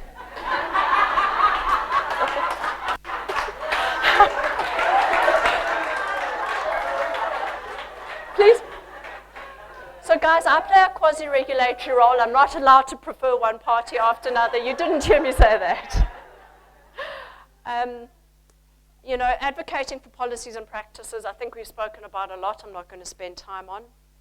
The biggest one for me, and I've only ever worked for a woman manager once, but what she gave me was the ability to bring herself to work.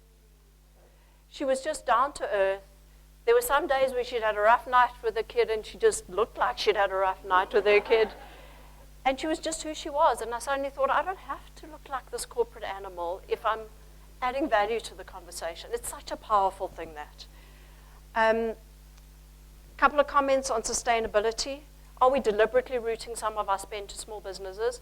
I come from years of working for big institutions. How difficult is it to sell to us? Do we pay those small businesses on time? How long is that invoice sitting on somebody's desk when cash flow is such an issue? If you've worked in a big institution, I mean, even my small institution, we still sometimes get this one wrong. And when I ask the plumber who's running his own small business to come and do stuff in my house, am I paying him that deposit up front for the goods he has to buy? So the point, and this isn't a comprehensive list, but this for me is the heart of it all. We know there's big macro things that have to be done. We know there's big policy stuff that has to be done. But each of us, and we are a very privileged group who's sitting in this room today, when you look at the 72 Rand a day, each of us every day has the opportunity to impact somebody else for the better. Let's do it. Thank you for having me today.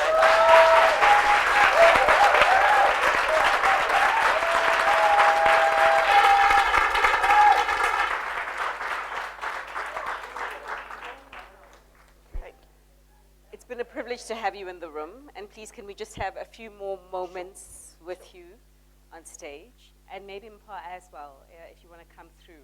Remember I said that there are prizes, ladies and honorable gentlemen, a thought-provoking question or a comment, and that also extends to our guys who are online. We appreciate you as well. We'll see them coming through as well. If there are any questions, I think I saw a hand, Tuli. Yes, ma'am. Hello. Okay, so I'm not asking the question to win the prize, Fifi. I don't think you qualify. Good morning, ladies. My name is Tulebona Mhlanga, and I'm part of the AWIF. Jita, I just want to say thank you for that presentation.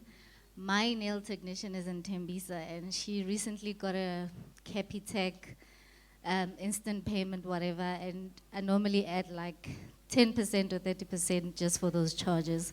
So I think that's what we can do to just be able to enable those businesses as part of our practices. Then my second one is a question to you, Mpo, and it's around how, you know, we are told that girls mature faster than men or boys. So mine is to say, from a policy perspective, and I know that I'll probably get a flag for this, but would it help for us to advocate for girls to actually start working earlier as part of bridging that gap? And I say this because sometimes, obviously, boys do get exposed to working, and they then tend to perhaps start the working journey much earlier than girls, which means that also part of the negotiation that they do is that they learn how to actually negotiate for their money. So would it actually help for us to start thinking about those kind of policies that start at 16 rather than 18? And you know, because you actually are matured, right? So yeah, that is just something that sparked my interest to hear your views on it. I mean, that's it's quite an interesting question. Not too sure from a policy perspective how do we, you know, legislate it. But I mean, I think for me it touches on a very critical point that, you know, I thought would come through in the video. It's around how we're raising girls. You know, I think that it's very important. We need to be quite intentional about how we're raising girls. So not too sure if we can be successful with the video, but essentially what it shows is how we tend to be biased when we raise young girls. You know, we tend to push them in a certain direction, whereas boys, we are able to let them explore. The issue around, you know, job opportunities and getting that exposure, I think that can be done regardless of, you know, having legislation to say young girls, you know, should be starting work much earlier on. We can do it, you know, by ourselves. I have two kids, 15-year gap, don't ask me why. But my eldest recently started uni.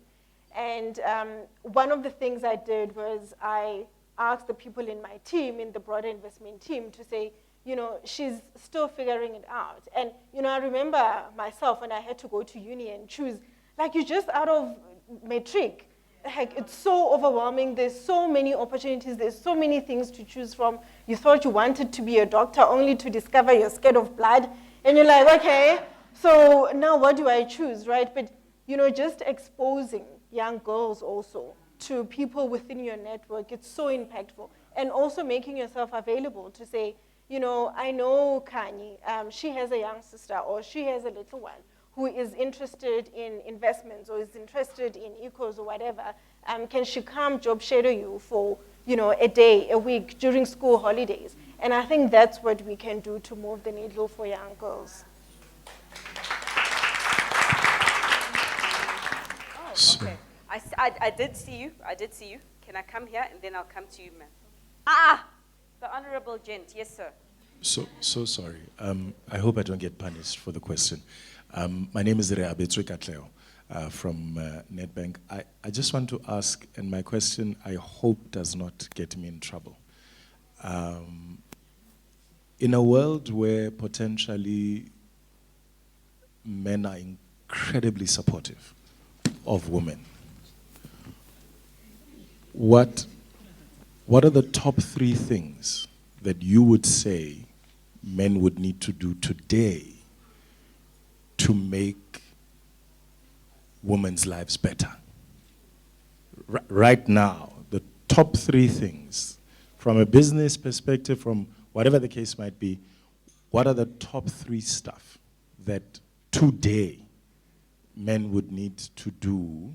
And I'm clear that not all we are trash, it's fine. I just, but, so outside of the clear stuff, okay, it would be great if you guys are not killing us. That would be wonderful.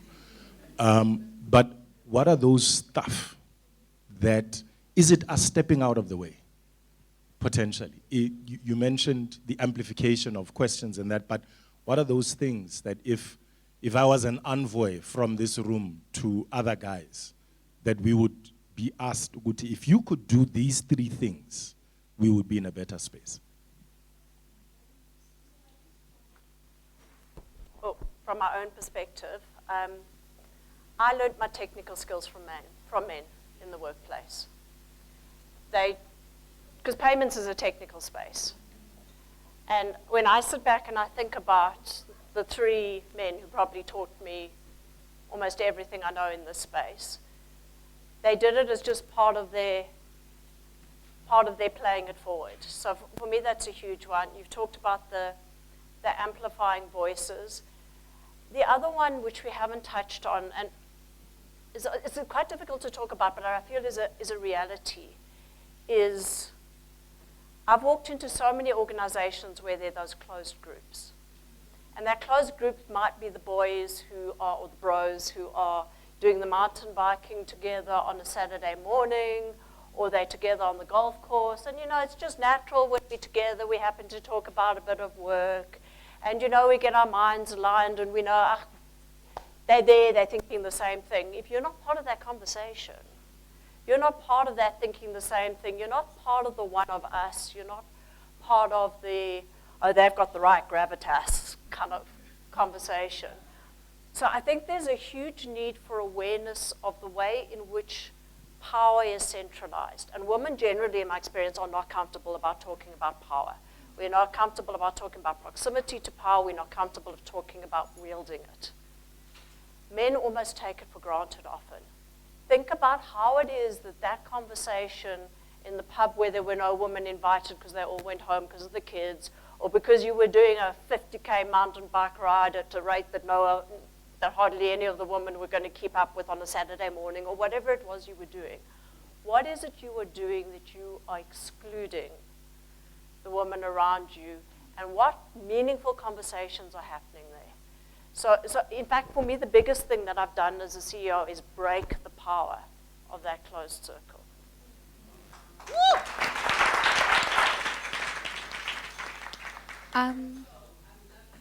The questions, my lady, I see you. You know what? We have to do a quick turnaround for a panel discussion that's going to be happening right now. And so we're going to have another separate question and answer. My lady, I see you.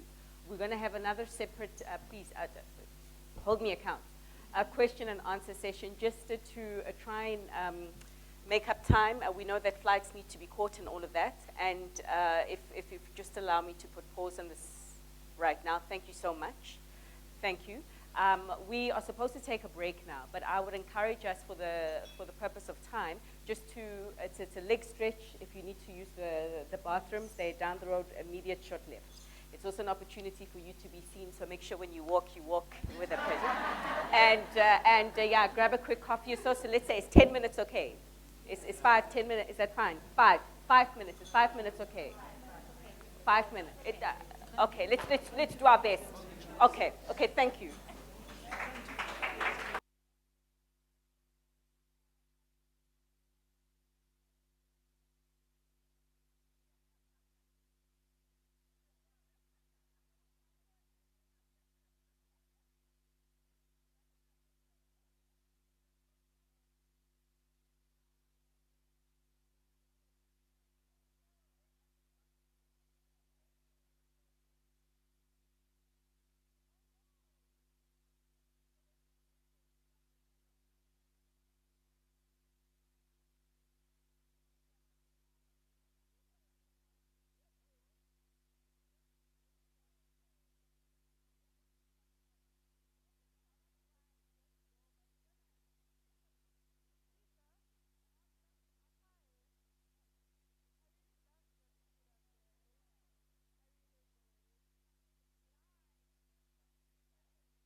But my goodness.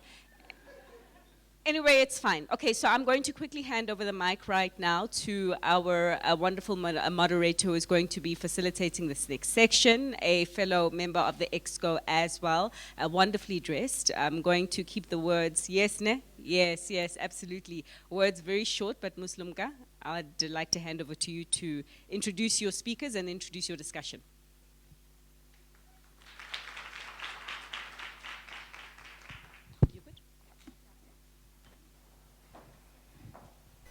Can you hear me? Yes. Perfect. Good afternoon. It's afternoon now. Good afternoon. You all looking amazing. We are very compressed for time. So allow me to briefly introduce these ladies, but I encourage you to connect with them online. Not going to do justice to their extensive resumes, so please do reach out to them, connect with them. The first one I'm going to call up, I'm going to call them in this order, Mrs. Lindega. That's it. She is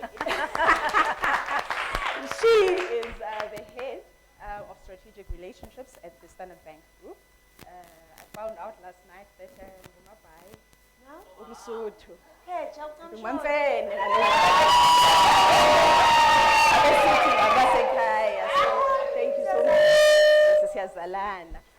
The next one I'm going to introduce Lebo Mukhabuti. She is a digital innovation specialist, so I think it's very fitting that Geeta also took us through how important digitization and digitizing the payment systems is.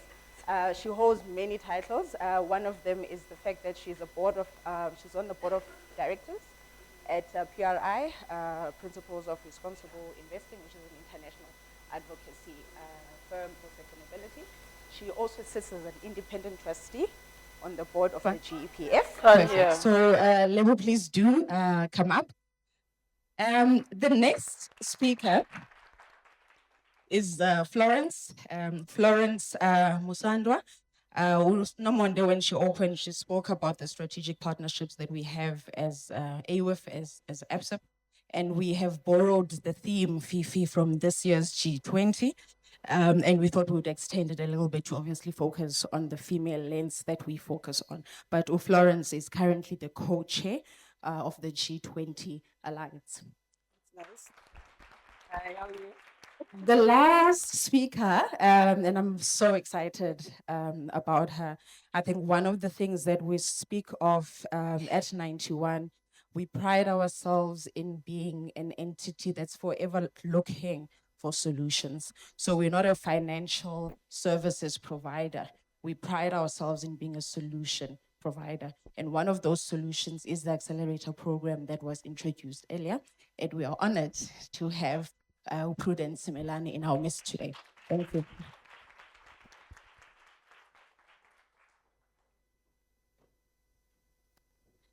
I think let's kick off.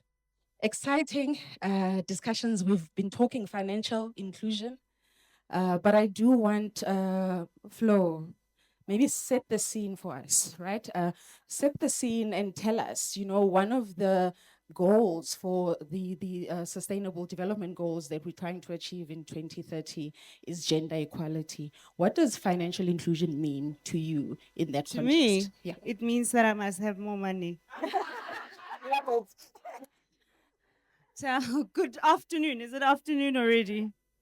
How are you, ladies? Good. Please tell the girl on your left and on your right that, girl, you are enough. Girl, you are enough, right? I say, girl, you are enough. Girl, you are enough. We live in a world that we constantly told that we're not enough. I believe even our previous speakers, from the vice president of ABSIP to the last speaker, they were just, they gave us a very good overview of the challenges that we have and how constantly women are told that you are just not enough. That's right. And I just wanted to reaffirm you that you are enough. So what does financial inclusion mean to me, right? Not necessarily what the term means, because I believe the two speakers that came from Alex Forbes and also from PASA really gave us a good understanding of financial inclusion. To me, it really means being intentional about creating wealth. It means that, Florence, you need to be intentional around you creating wealth. And also what it means is, what does wealth mean to Florence? Because it means different things for everyone. Initially, when financial inclusion became a term in 2003, and it was coined by the India Prime Minister, I think then, it was about expanding banking. And as we saw the stat is that South African women in South Africa, 89 of us already have bank accounts. So it has to mean something more than that.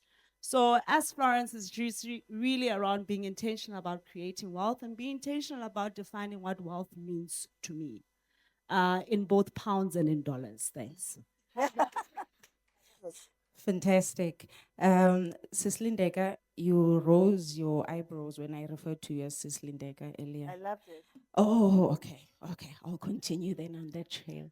From a banking point of view, can you maybe share some of the innovative solutions you think should be put in place in order to address these gaps that we spoke about earlier and accelerate female financial inclusion?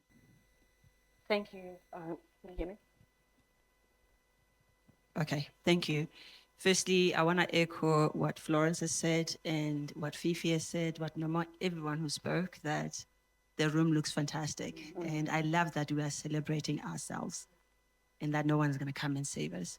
So firstly, I was asking Nivedna, who else is here from Standard Bank?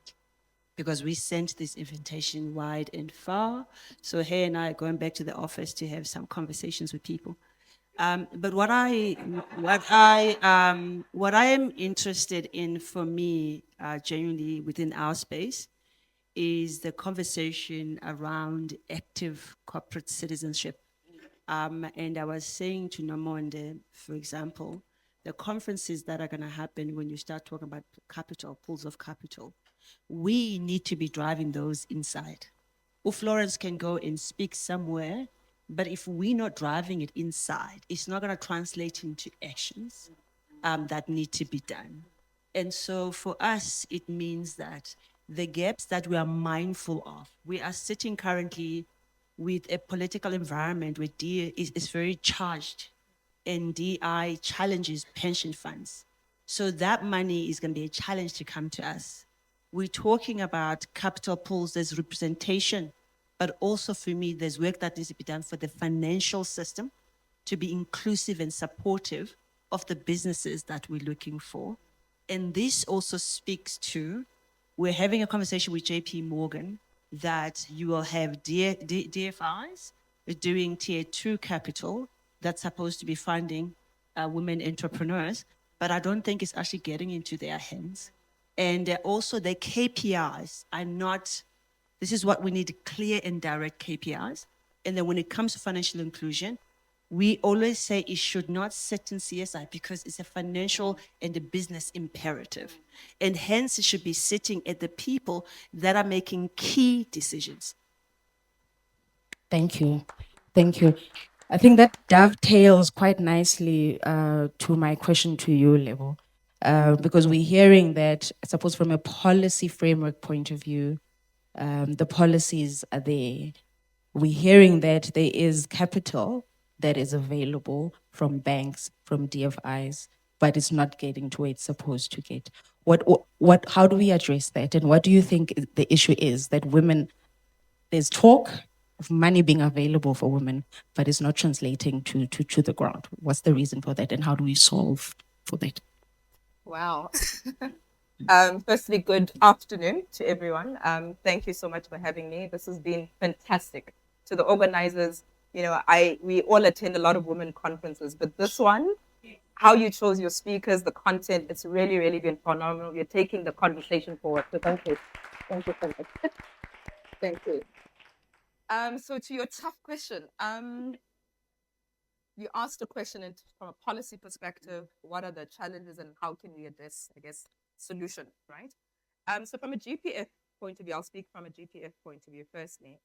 I think one thing I've learned is the power of policies.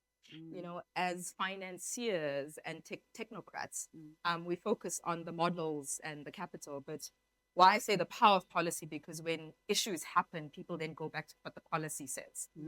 And before I got onto boards, I didn't understand the power of policies, right? Because when issues happen, they say, no, but the policy says.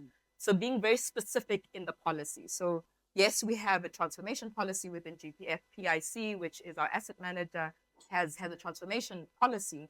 But what we've done, I think, well, is being specific, not just invest in women, right? Because we tend to have line items in policies, invest in women, more capital to women or to Africans, but by how much?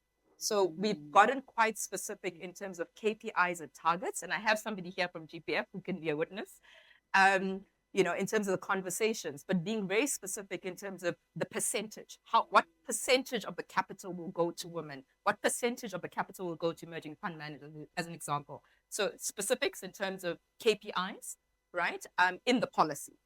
And then even in terms of the policy, what has been the progress? Because policies are 5 years, right? You can only, you have a policy for 5 years, but, you have these transformation conversations every year or, every quarter quite frequently. Is that what's changing? What's happening? if we said 30% as an example, let's go to women.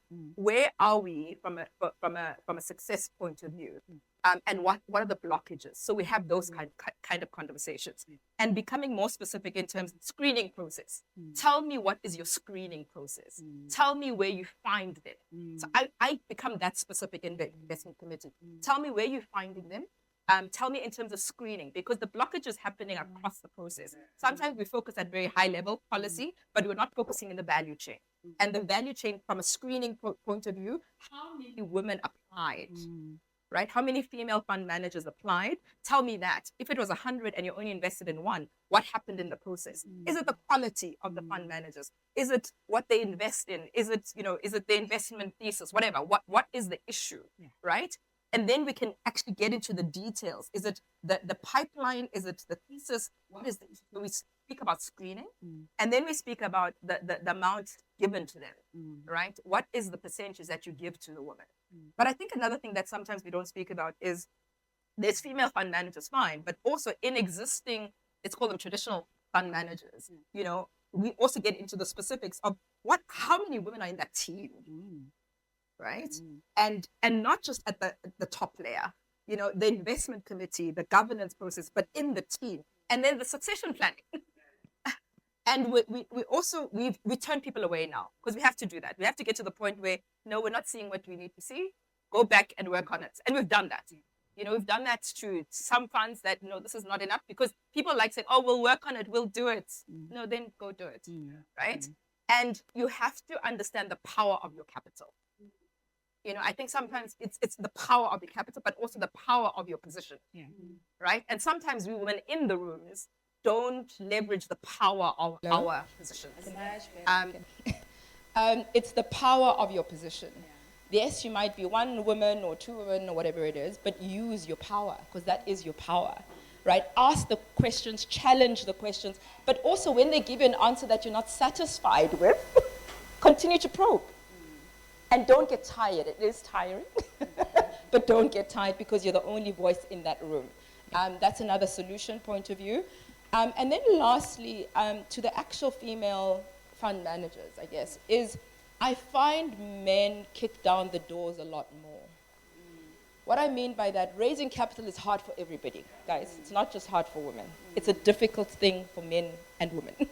It's a difficult thing for African males, very difficult for even African males, right? So it's a difficult thing.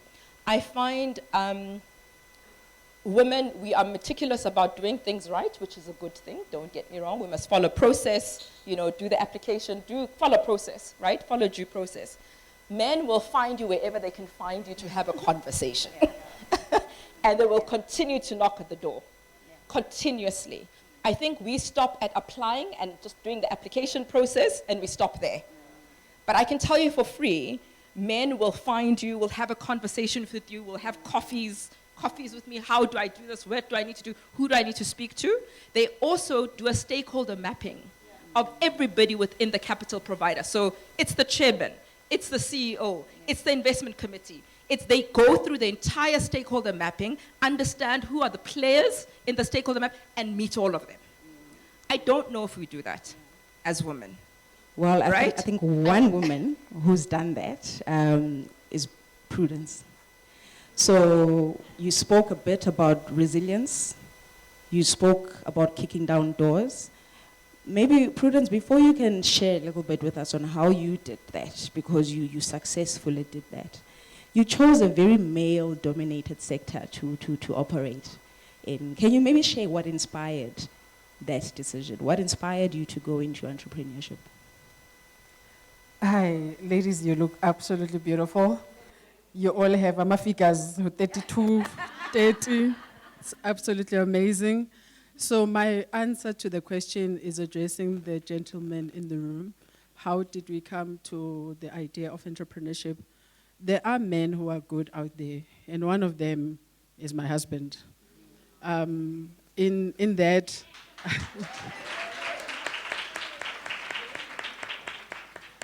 So I'm a very corporate person, right? I'm all about education, be a GM, be a whatnot. I'm all about that, right?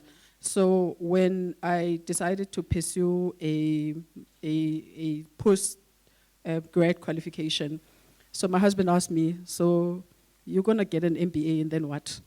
Then I'm like, yeah, then I'll apply for an executive position. He's like, so you are the same as everybody. And I said, but what do you want me to do? And he says, you need to change the world. And I didn't understand what that means, right? And he says, don't do it for the purpose of benefiting yourself. Do it for the skill that you have and empower someone else. So at that time, so he brought to me the idea of the business, right? He was running a business and he wanted to convert it. And I didn't listen to him because I don't think he's a good speaker. I always think he trims very high. I always think, and he wants me to fulfill his dreams, right? So when I was in class, then it's an innovation class, and then someone says in class, I work for this organization. It's a research institute in South Africa, the largest, and she's talking about how many technologies they've got in the company, but they are all shelved. And then she mentioned exactly what was the trigger, and she said, we even have ash beneficiation technology. It's sitting on the shelf. You should have seen me in class. I almost wanted to jump out. I didn't care about the rest of the class. I didn't want to know anything else. I called him immediately and I said, what's that thing that you said I must do again? And then, and it was exactly speaking to that. And I was so excited about it, and I figured, all right, I'm gonna obviously make contact with the lady. We made contact, and then we made all the way to the Research Institute, which is the CSIR. We started conversations there. So what's inspired me is the ability. Someone made a quote, which I'll never forget, that says, a lot of us, we acquire additional education in order to secure our own big side, right? And not so that I am not affected by everyone's problems of bread and butter issues. I am getting educated so that me, when I need to go to the US, I can do it. Me, when I need to go to hospital, I can do it. Me, when I need to go to a white neighborhood, I can do it. But it's not about the person next to you. So instead of going deep, go wide and touch lives. Amazing. Wow. Wow, wow, wow. Such nuggets. Sis Lindega, you were nodding aggressively as she's talking. What I do want to ask you is maybe share a little bit when it comes to where you've spotted the gaps when it comes to female financial inclusion, and how do you think those gaps can be addressed? Thank you. I always say when you come to these things, you walk out fulfilled. You get your juice back. Is this one on? Yeah. Okay. So, firstly, there's a couple of things, and I just want to talk about the tangible ones. From a banking perspective, we've always talked about gender standard bank being inherent. I don't like anything that's inherent. I want something that's measured. I want something that we report on. I want something that we can hold ourselves accountable on.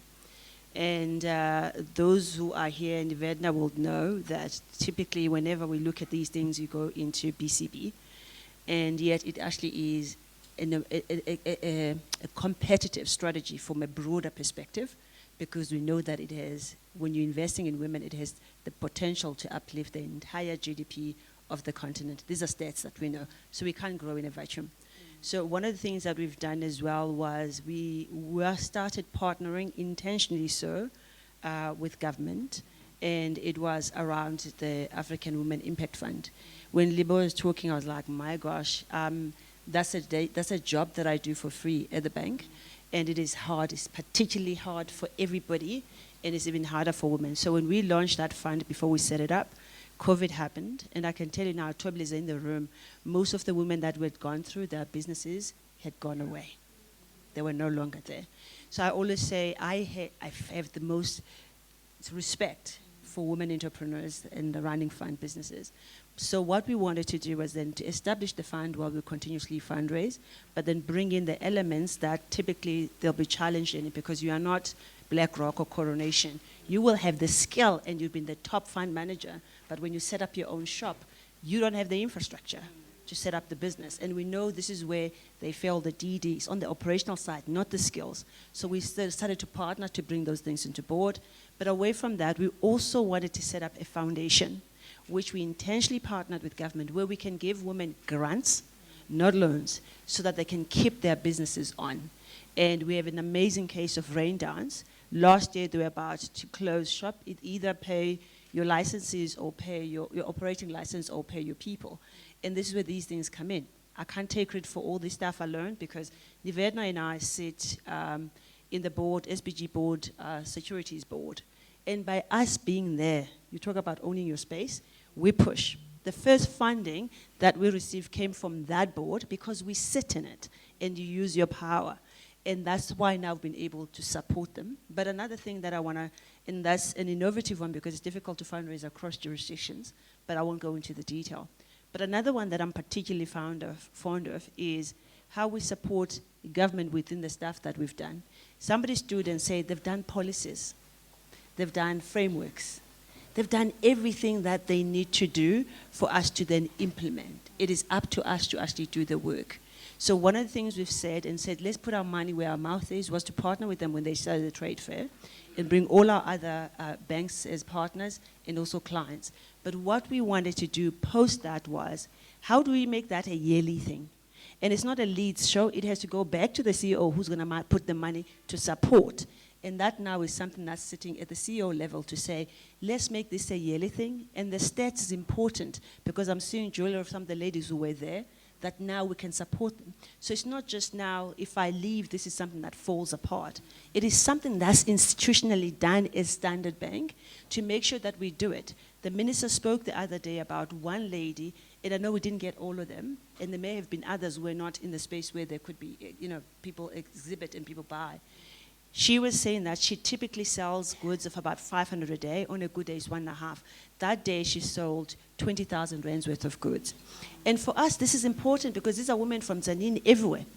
All of us are sitting here. How do we reach those who are not in the hub?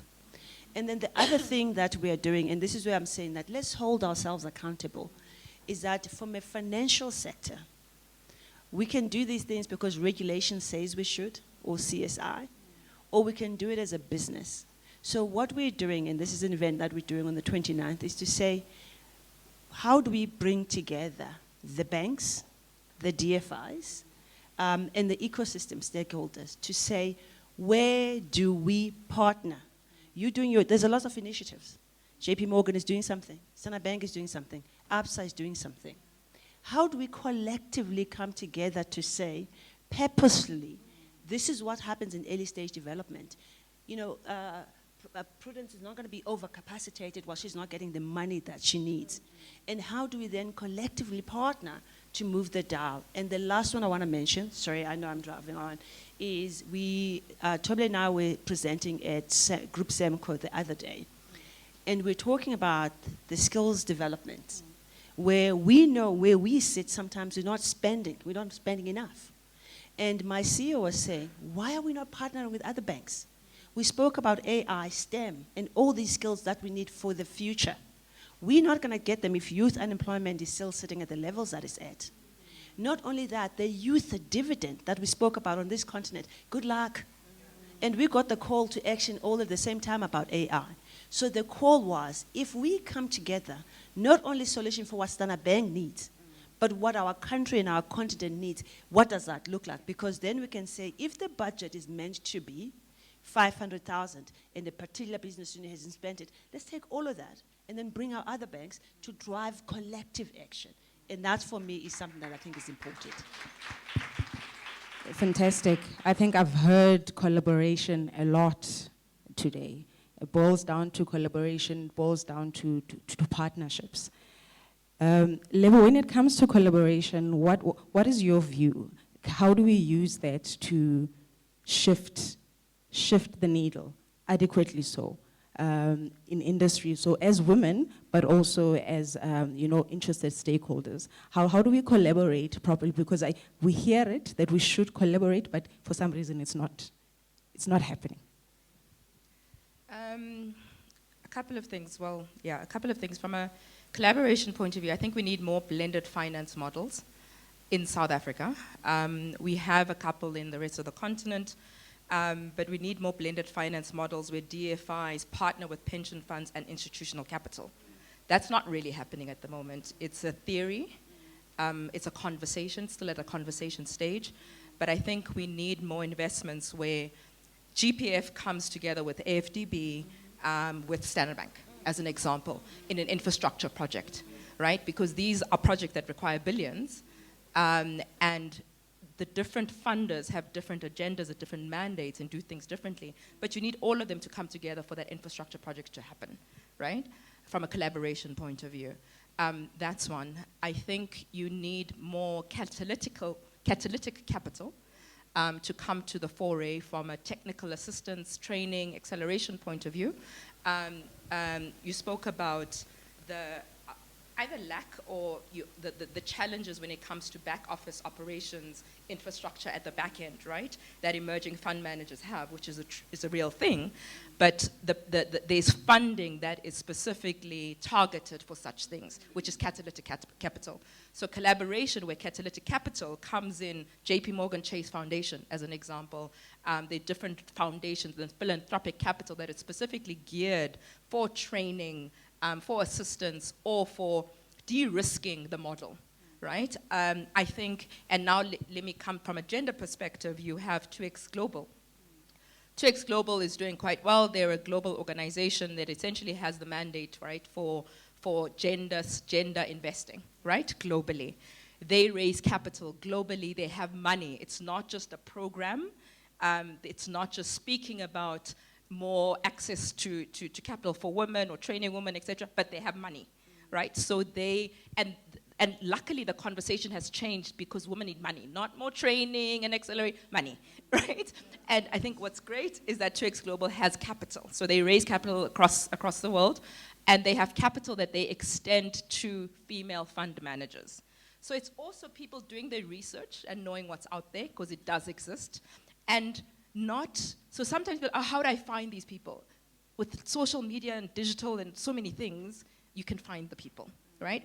But to the collaboration point of view, is 2X Global partnering, all of us here who are part of institutional capital or capital allocators, is to partner with 2X Global, is to bring them on the program. Because what they do well, I'm on an investment committee of a VC fund, and they got capital from 2X Global. The good thing with that is that they are held accountable to invest in women. So every time as an investment committee, we have as part of our KPIs, what is the investment to women?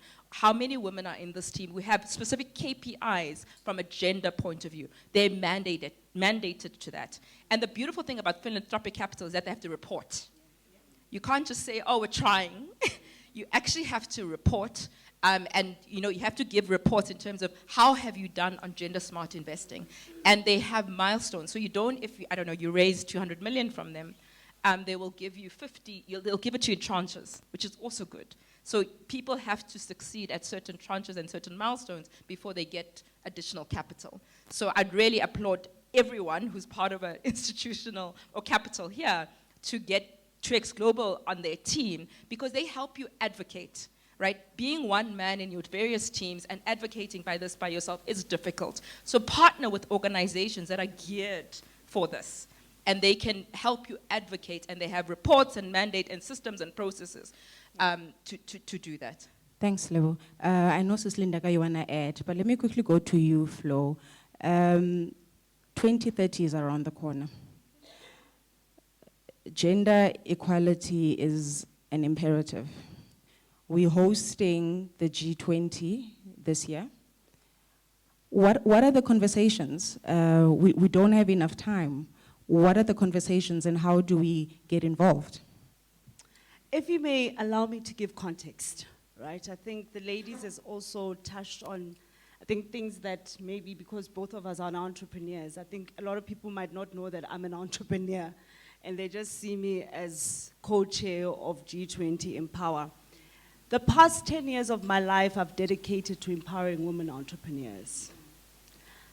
In one initiative, I've touched over 600 and also facilitated funding in construction and facilities management.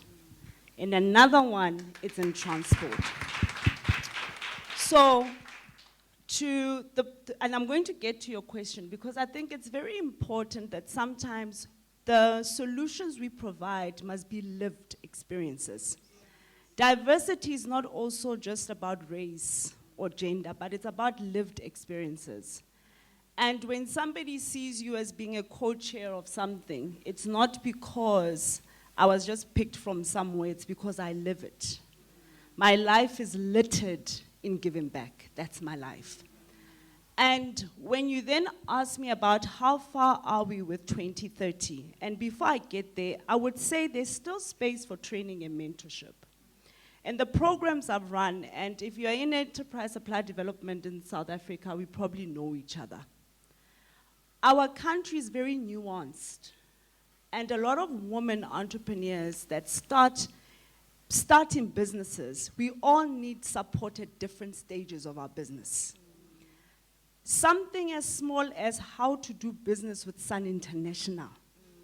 As easy as it could be to you and me, to somebody else, it's what they need to be a vendor on Sun International.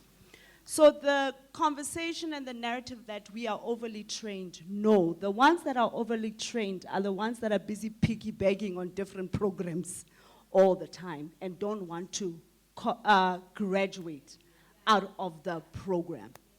The ones that are piggybacking is corporates also that are not looking at specific niche solutions for an industry. The targeted we become, the better it will be. If I do a generic woman entrepreneurship program, how am I going to move the finance sector? How am I going to move infrastructure? But the more targeted our initiatives are, the more intentional we are, and understanding nuances of an industry, chances are what we will develop in what Lindeka was saying, based on what Standard Bank wants to do, what I'm in complete agreement with blended funding. The better it will be, and we'll start seeing movements.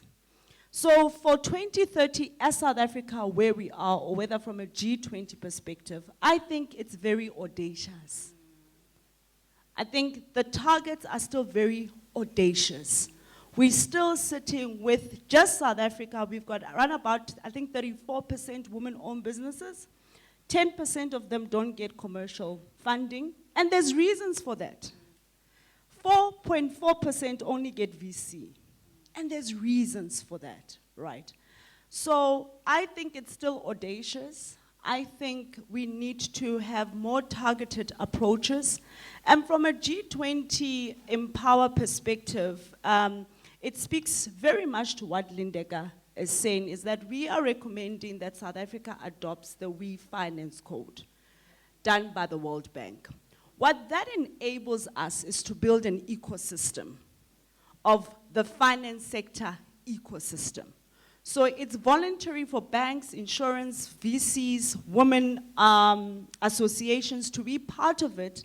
And what it means is every institution that decides to sign on board and volunteer to adopt the codes, every institution will have to appoint a champion. So let's say Lindeka Standard Bank is a champion, Lerato is a champion, Lebo is a champion, Prudence is a champion, etc.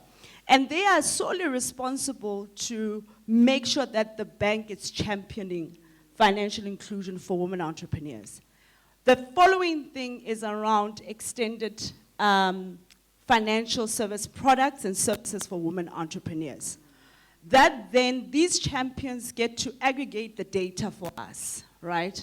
And what all the voluntary banks, insurers get to do, the last part is data collection. We can then have a national dashboard of data from the finance sector to say this is how much money is dispersed, these are the gender bonds that are there, this is what microfinance is doing, this is how many women entrepreneurs are being reached. What that also does is that it informs us also as a country to put together solutions that are speaking to the gaps that will still remain. Furthermore, we get into best practices. When Fifi opened up, she talked about Netherlands. Netherlands tripled women entrepreneurs because of the We Finance Code. The UK is the leader, you mentioned them, because they were the first ones before COVID to establish what they call Invest in Women Code. And this is where the World Bank We Finance Code comes from. And what the leaders in the UK did, they went to the extent of doing a campaign saying women ask for more money. And that's why the numbers you see in France, that's why you will see the numbers in the UK. So that's what we are literally mobilizing our country to do, to say, yes, there's a number of gender boards. I know ABSA has a gender board where they even receive money from the African Development Bank. I'm sure Standard Bank has, a number of things are happening. You see West FNB telling us that I think they're supporting over 300 women entrepreneurs. But it's numbers that we see, but they're not all together.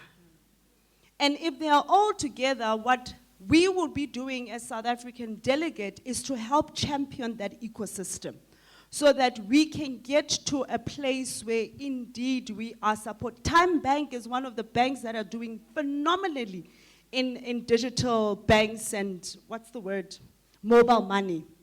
Our country is not like Kenya, where M-Pesa is doing phenomenally well. But we can have solutions that speak to South Africa. And that is really what I think needs to happen. And that's what we are going to hand over also to the US, because you only G20 presidency for a year. What I can do is to make sure that I convene the right people for South Africa to adopt the right things, to expose people to best practices, most importantly, the women to a global network, because I believe that we are bigger than South Africa. And furthermore, from a finance sector is the adoption of the We Finance Code. Fantastic. You spoke about lived experiences. Maybe share with us some of the challenge, or you can pick one, the biggest challenge that you faced when it came to raising capital for your business, but then also more importantly, how did you address that challenge? So I have a spreadsheet, right, of I don't know how many government agencies that I've gone to knock at their doors. I am overdone with these type of forums, right? I came to this one. For some reason, there's 2 more that I was invited in, and I didn't want to go because I'm done with lunch. I'm done with goodie bags. I'm done. I am honest. I'm finished with that, particularly if it has government in it, because the previous one that I attended, where I was speaking on behalf, I was invited to actually represent small businesses in Africa as a whole. The panel that I sat with a lady from Switzerland, a gentleman from India, another lady from Ethiopia, and the other lady from Switzerland, right? I've said that, yeah. And then I sat in front of the minister, right? It wasn't one minister. We were talking about 60 countries that were represented. Both in Africa, we are talking about BRICS ministers. And when it was my turn to speak, unfortunately, I spoke after our very own minister, right? So she did her speech, and after doing her speech, she stood up and she walked out. She didn't do that for me. Obviously, she didn't know that I was there. It's just that whatever she needed to do was done. So, and I felt, that's it, guys. Like, trying to chase this thing of getting funding, trying to chase attention. Like I said, I've got a spreadsheet of how many agencies I have spoken to. I also realize how small that circle is, because whenever I get invited to another one, I see the same people again. I see the same people over and over again. And some of them, I've been very blunt to them to say, don't ever invite me again to those things. Because to you, it's a checklist of, we've had a session, have we spoken, to so many women. And they talk about inclusion. I don't even know what that means. Does it mean I stand on a different line when I'm applying? Does it mean I wear red when I don't even know what that means. So the journey has been super hard, like very, very tough. And right now where I stand is I'm standing because, like my name says, Samanjalo. It's resilience, guys. Like, there's no any other way of saying it. I am standing because I believe in this dream. I'm standing not because you are funding me. Even if you fund me and you don't, I'll still do it. The prayer that I have is that I'm not going to be one of the 5, that I'm not going to be one of the women that they're saying they don't last 5 years. That's the prayer that I have every day. That says, Father, give me the strength to do it year after year after year after year. And year after year meant Lumka. Last year, there were times, Yobana Manja, I'm such a purple, right? When it comes to standing strong. Why? Because the people that I went to their doors to knock, all of them turned me down. All of them. And they all told me, either you are too early, it's too late, too old, too young, too small, too big. Like there's something wrong with you as a person who's trying to access funding, right? So now when I'm saying I'm a purple is because then I realized this funding must come from me first, okay? So the schools know me very well.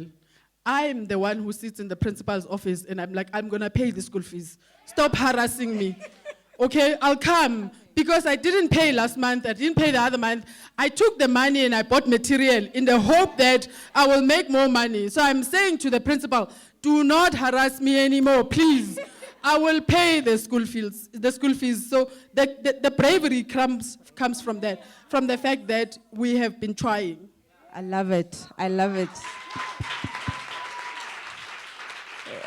Please, you spoke about the minister walking out. Osis Lindeka is also about to be guilty of walking out. She does need to leave in about 5 minutes. But what I want to do, what I do want to do though is, we'll come back to the discussion. What I want to do is for us to take questions so that at least if there is questions for you, you are able to field it. So you can make the point that you wanted to make and then we will open the floor to questions. Please don't forget to interact with us online as well. Please post your questions. We will also be taking questions from online. I think we've got the roaming mics.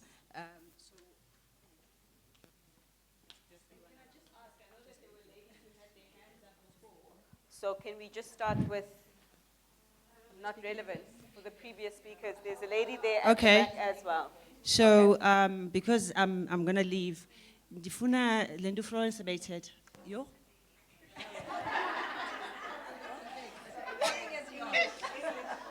Florence, that network of women, you said some very tangible things that I'm saying are missing in the system. Because aslelanga nani. And this is what I'm challenging the banks. And I love what you say you're going to hand over. Sizobesila next year. And what I want for me is exactly these conversations. Let's bring them in. When I was taken to JP Morgan, I'm saying that we can't all be saying we're doing things. Yet everywhere I sit with these women, they're saying the same thing. Secondly, the Wi-Fi code, when I was presenting to group, their eyes were like this because nobody knows. And when I said to them, I know you're looking for something, I said to Mpeleng, who's wrong with Janine, because she's not representing the bank. It's going to sit in a business unit. I have the chair of our business in Mozambique. She's one of the early adopters in Uganda. It does not work it does not. These are things that need to be taken inside. Exactly. No one got I'm going to go. But what I want to talk about is that measurement. I get tired. Utobile is here. We're having a conversation in Israel. And I was like, I'm tired, I'm finished. But I got juice from that one. We talk about numbers. Can you evidence the women that have been funded? So this is why I'm saying those numbers, 300 million, yet we're sitting at 34%. What are we doing? Which is why I'm saying in the bank, take the Wi-Fi code. Because if you don't want to talk about it, if you don't want to measure and track, then you're going to sit here, because we don't like, as banks, to do things where we don't look good. And what I was saying was at the bank that if you look, we always say we're the largest bank by assets. I said, can I see the largest bank by assets, how many women we've done? We should be demonstrating the same, right? And these are things that for me, I want us to go back. Let's have this conversation. I'm so done. Prudence, I'm so done, I'm so done. I tell people I'm done. And what I want is to have those conversations post. So I was saying, let's use the G20 to elevate. But then let's come back to say, Nancy, and that's what we want to do after the 29th. And then I want to come back to blended finance. I've got scars in the bank to try and do these things, because I say, as commercial banks, we only go so far. When you partner with the DFIs and others, not only do you get to be doing transactions that are 25 years and 18, which is not where we play, but you also get concessionary resources to de-risk the transactions. You also are able to crowd in others. We want money offshore. We don't have enough to fund our infrastructure. How do we crowd them in? And the funny thing is, I have a panel on gender mainstreaming on the 29th. I've put Nomfundo, AFDB. I'm saying, guys, let's not ask for international DFIs when we are here. I said, Nomfundo, you're the ED for Southern Africa, Lesotho, Swaziland, and the board member. JP Morgan, you're an international bank. Standard Bank, you're a local bank. GPF, Yizamusa. Let's have these conversations. And I'm not lying, there is interest, but what I'm saying is, if we do not corral ourselves and force those collaborative ecosystems, it is not going to happen by osmosis.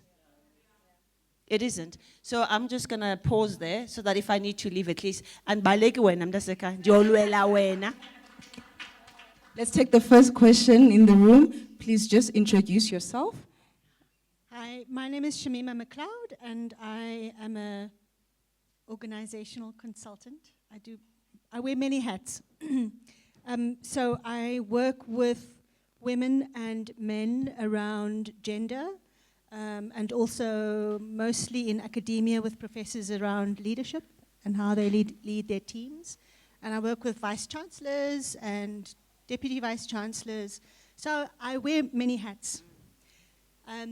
But one of the hats I wear is I go into organizations and I teach them about how to not get tired, Lebo.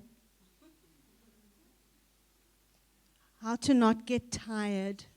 As a woman, this role is exhausting. Where's that man from Nedbank? Is he gone already? He's gone already. He's probably exhausted. Oh my gosh.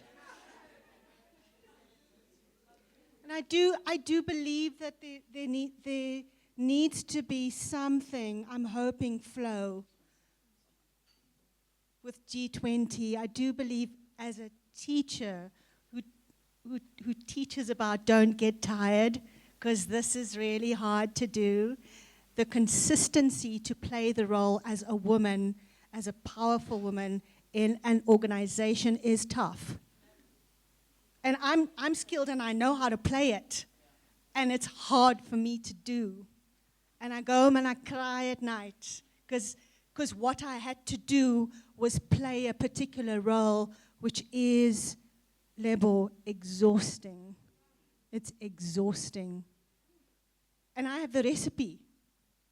And it's exhausting. So maybe I'm requesting, Flo, that we think about doing something with G20, with women, and how to relate, because we must be seen as nice women. We must progress, but we must progress nicely. We must not hurt people's feelings, and we must play the game. Flo, maybe do you want to comment on that, and then we can move to the next question. I personally think that there's a lot of pockets of excellence that are focusing on women and empowerment in South Africa. various, just, I know Ati's here, she does fantastic work. Other women do great work in assisting or building an ecosystem of women and making sure that we are resilient. A very important conversation is about the trade-offs it takes. We need to be at peace with the trade-offs of your journey. It is tough, life is tough. What happens is we jump on the wagons based off having a purposeless life. And you take somebody else's purpose based on relevance, and as you journey in it, it will exhaust you because it was not yours. Let us stick to things that are yours, that you are graced with.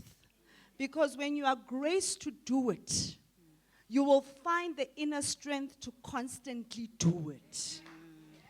And you will be at peace with the sacrifices and the trade-offs of that calling that you are about and you are called to do.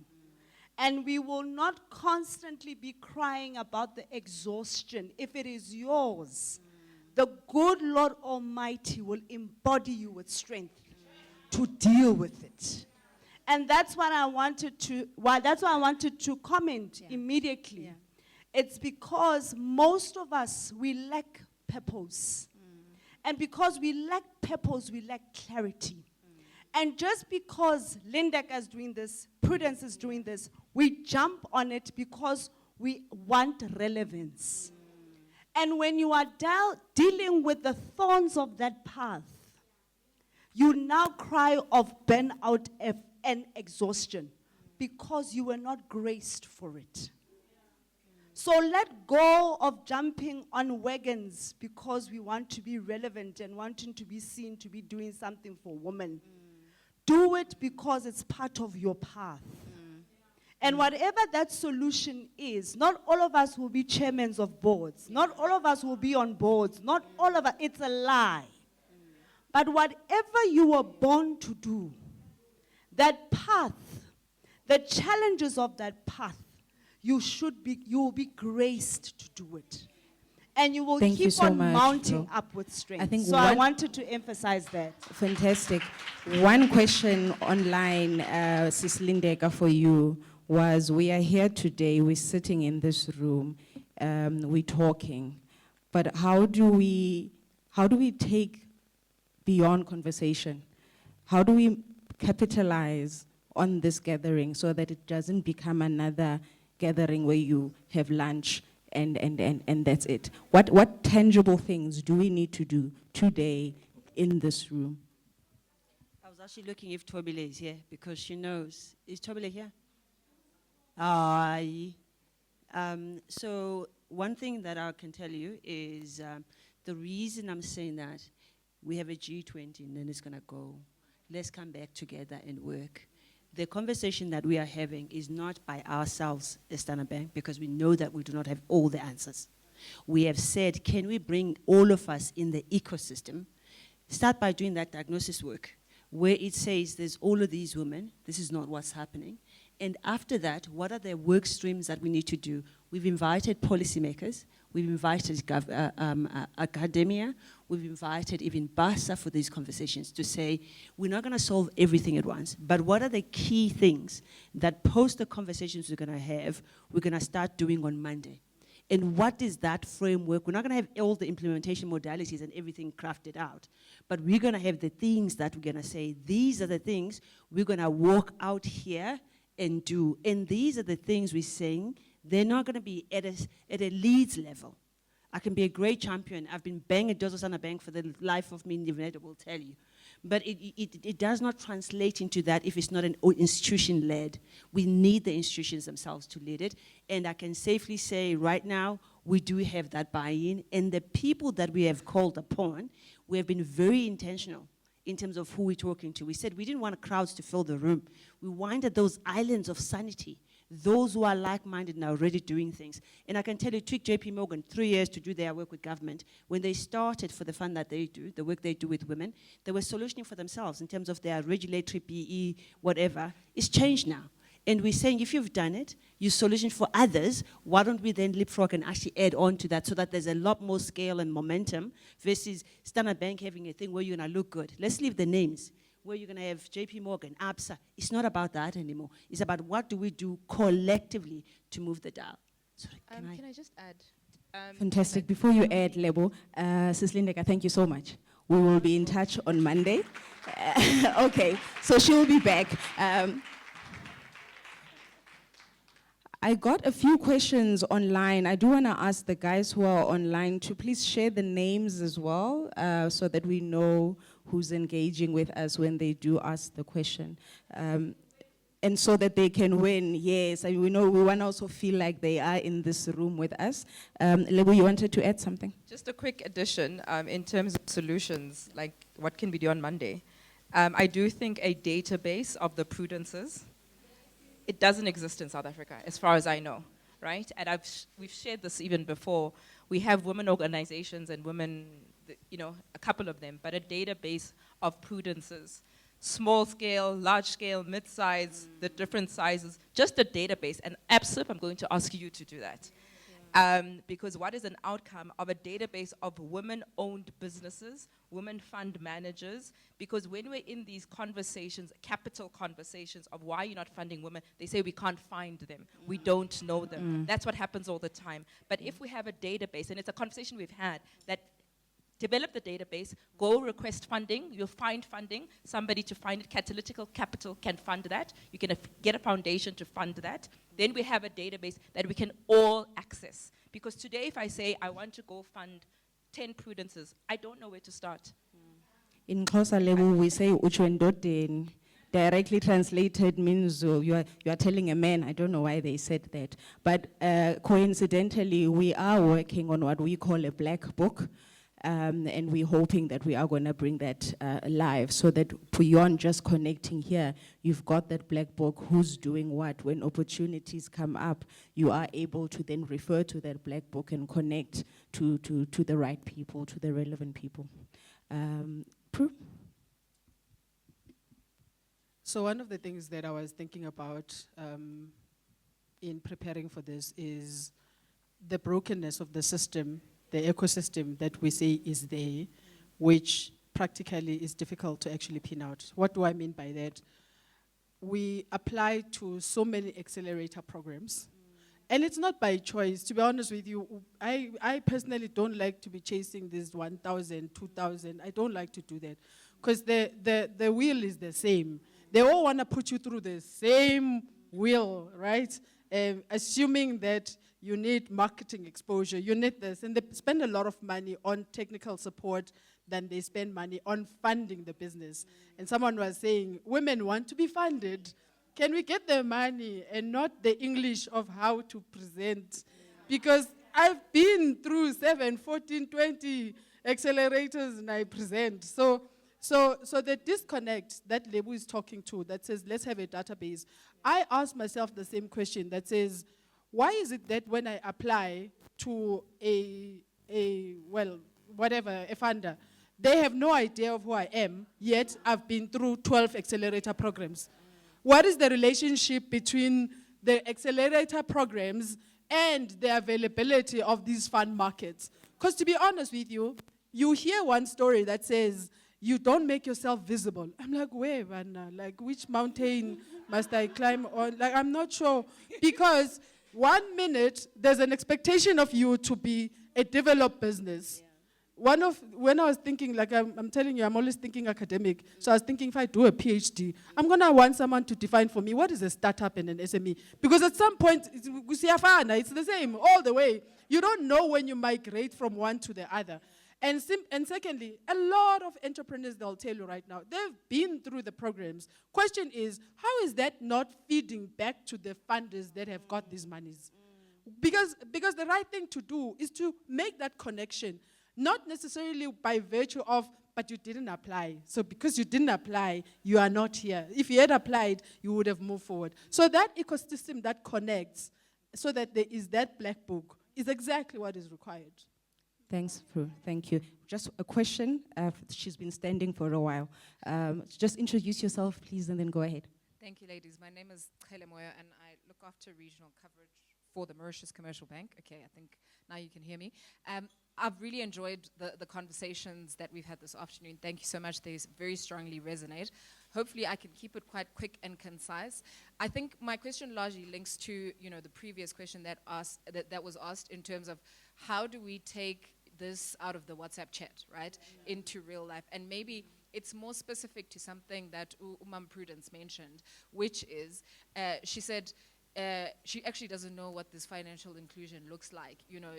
Should she wear red or do something? So maybe the question broadly is in terms of an actionable point about how we take this out of the chat. Ma'am Prudence, what does financial inclusion mean for you? So when we're having this conversation next year, what tangible outcome would you like to see? One thing, maybe, would you like to see practically that would have made a difference for you and would have moved the dial towards including, towards accessing financial inclusion? Thank you.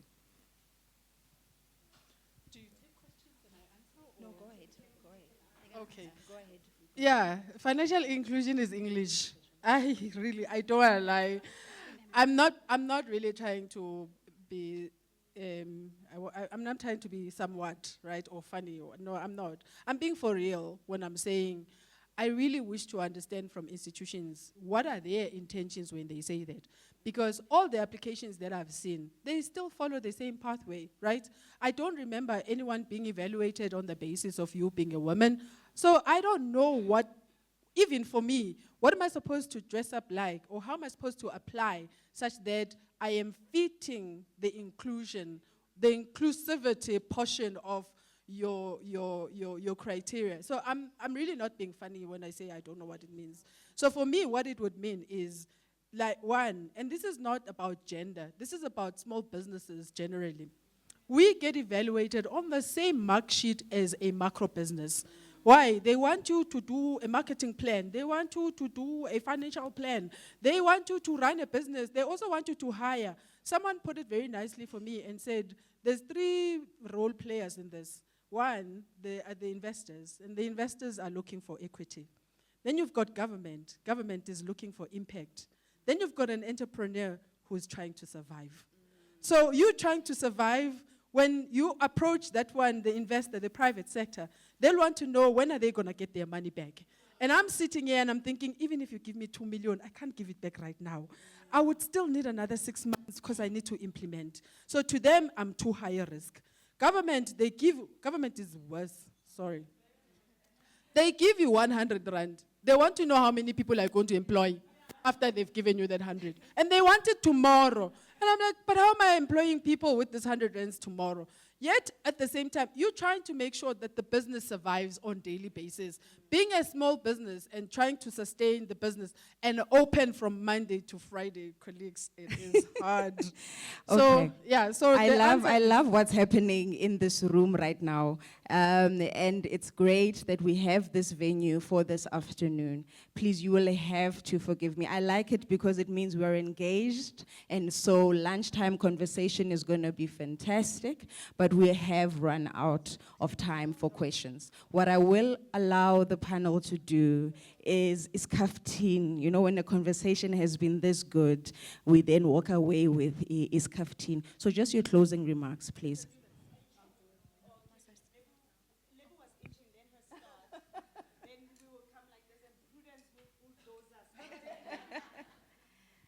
Two things, just to answer your question, but I'll add it to my closing remarks.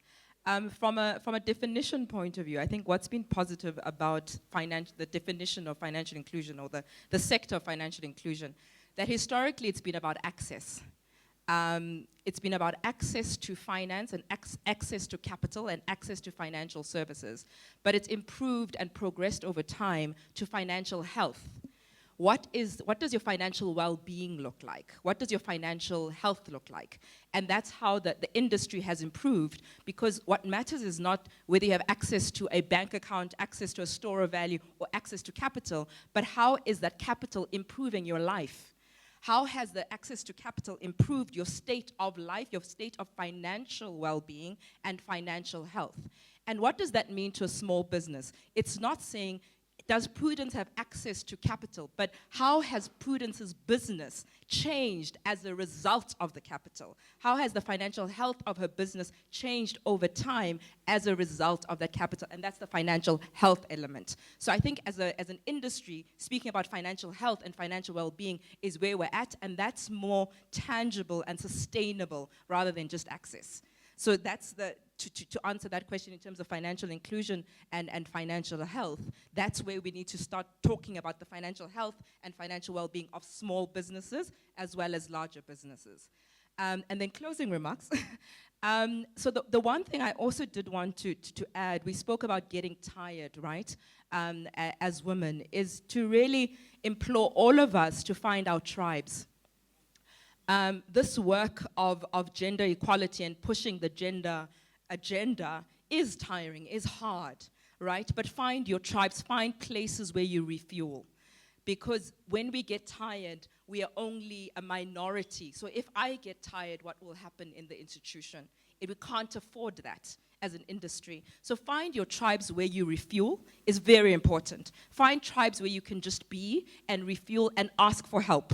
Sometimes women, we struggle with asking for help. Ask for help either in your tribe from women and men. Ask for help. Be okay with asking for help. Lastly, is not being the sacrificial lamb. So I've learned the hard way. Sometimes you go into these rooms and you're fighting the struggle, right? Fighting the struggle for gender, as an example, because that's what we're discussing today, and you're the sacrificial lamb. Then you get hit and you get hit and you get hit. That's part of the process. But you don't have to be the sacrificial lamb. You can find other advocates and other sponsors to push the agenda. You don't have to be heard all the time. So find other people to propel the conversation on your behalf. It's not about you, it's about all of us. So it's okay to find other people to speak the position on your behalf. Thank you. Thank you. What Lebo said.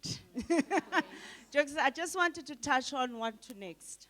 So I get a lot of corporates coming to me, and I'm going to share a strategy that I employ, right, around we need women entrepreneurs in our procurement spend, or we need to work more with women-owned businesses. And I use a 3C. I said, if you can't convene them, you can't connect them, you can't catalyze them. Meaning that if you do not give them a tangible procurement opportunity with additional funding, or somebody that could finance their purchase order, meaning a bank in that regard, they are going to fail. So if you are in the position that sometimes I find myself in, where corporates come to you and they want to work with female entrepreneurs, always use a 3C approach. What are the low-hanging fruits? What are the 5-year, 10-year contracts? What particular industry? I need to convene that industry. I need to find you the right pipeline. On top of that, this entrepreneur is going to need additional support, including also support from the banks. So you go to the corporate's bank to say, are you going to help a Prudence if Sun International, gives her this contract for 5 years, because she's going to need money. And I've been doing that in my own business for years. So that is what, in my view, what I have seen a sustainable step forward, is when you are intentional about your procurement spend, you are intentional about the industry you want to make impact in, and you partner back to collaboration with your bank as an institution and other banks that have that. So from a G20 Empower perspective, we have plans beyond 2025. So we've got 3 priorities around women leadership, women entrepreneurship, and also STEM and innovation. Women leadership, we have conversations, we are in an MOU with Gibbs and also the UN Women to develop a Women on Boards program. That will be informed from our G20 research. I think a lot of people might know about the survey that we are running. So it's data that is aggregated around the G20 countries. This year we are focusing a lot in Africa, and that particular data is going to inform as to what kind of program we can put together for women on boards, to support women on boards. Secondly, women entrepreneurship. Here I am focused on getting South Africa to adopt the We Finance Code. It is not a one-time conversation. It's going to take us around about 2 to 3 years to get a lot of signatories on board. So post this, we have an event on Wednesday on the 27th where we're bringing the banks. It's ABSA, it's Standard Bank, it's RMB, it's Access Bank, it's a couple of banks, the insurers as well, Old Mutual, Sanlam, Santam, the UN Women, Gibbs. We've got also international voices around what does financial inclusion look like for women entrepreneurs in South Africa and the adoption of this. We've got big support from the World Bank and the IFC because it's also their baby. So we'll be running that first event. There's going to be another one because we have to congregate. Remember I talked about convening. The different ecosystem that is going to take for South Africa to adopt this. Lastly, we talk about innovation and we talk about entrepreneurship. What we are driving from the STEM and innovation is the commercialization of research of female PhD holders. The problems that the future holds, many women have already found the solution, innovative solutions. But like most academics, they don't know how to commercialize their research. So we are driving that big time because we believe that's where the future solutions of not only South Africa, but Africa is going to come from. If we build business development programs together with universities, we are headed by Prof. Kiyomu Daung, a phenomenal woman in science there. She's done it. And we will be supporting a lot of female in academia to commercialize their research. Thank you so much. Our Burbul. No, man. So from my side, to all the women that are here, power to you for taking time away to actually sit through this type of conversations. Like I say, I don't know what's sitting next to me, but we're saying the energy in this room is lit, right? And I felt it in the morning when I came in. One of the ladies in my class once said, it was a women-only class, and she said, when women are together, and they are together even in their minds, what they can achieve is dangerous. So that word dangerous stuck with me to say, we do not have to be kumbaya kind of, and pussyfooting around each other and kind of thing. We can have robust conversation, and you can add to these conversations. So when these type of opportunities speak to your heart, because there are some that don't necessarily speak to your heart, when you find the ones that are speaking to your heart, make sure that you show up, right? And you make your voice count. So to every woman who is here, that hand is disturbing me. To every woman that is here, I'm saying, stick it out, not to the detriment of your own health, right? Not to the detriment of your own family. To what the ladies have said here, reach out for help, right? Raise your hand. Don't be afraid to say, I need assistance. Today, I needed someone to say to me, get up and go do it, right? And now that I'm here, I'm glad that I'm here. So do it as well.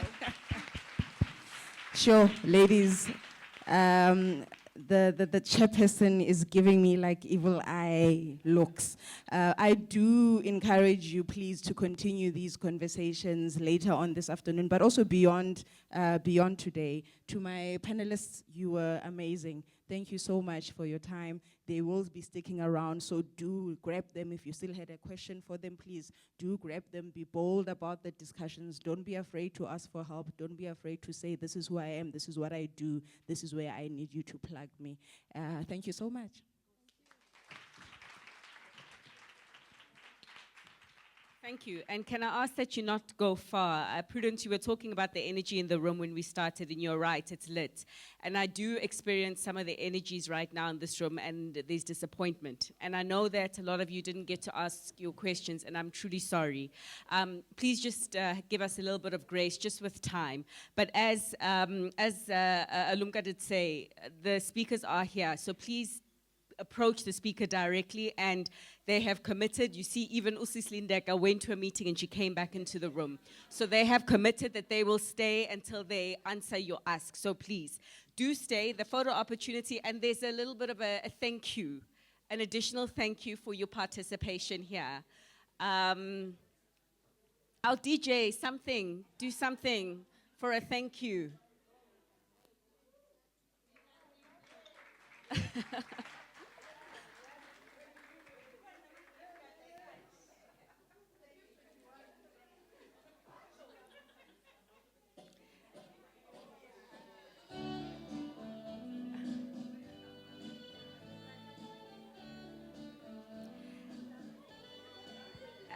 Fantastic.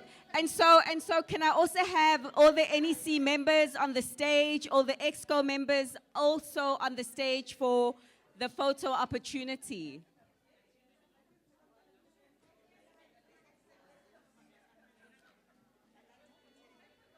I think maybe some of you will have to step here, but the photographer will guide how this will work. So all the NEC members, all the EXCO members, can I also have you guys on the stage for the photo? Yeah?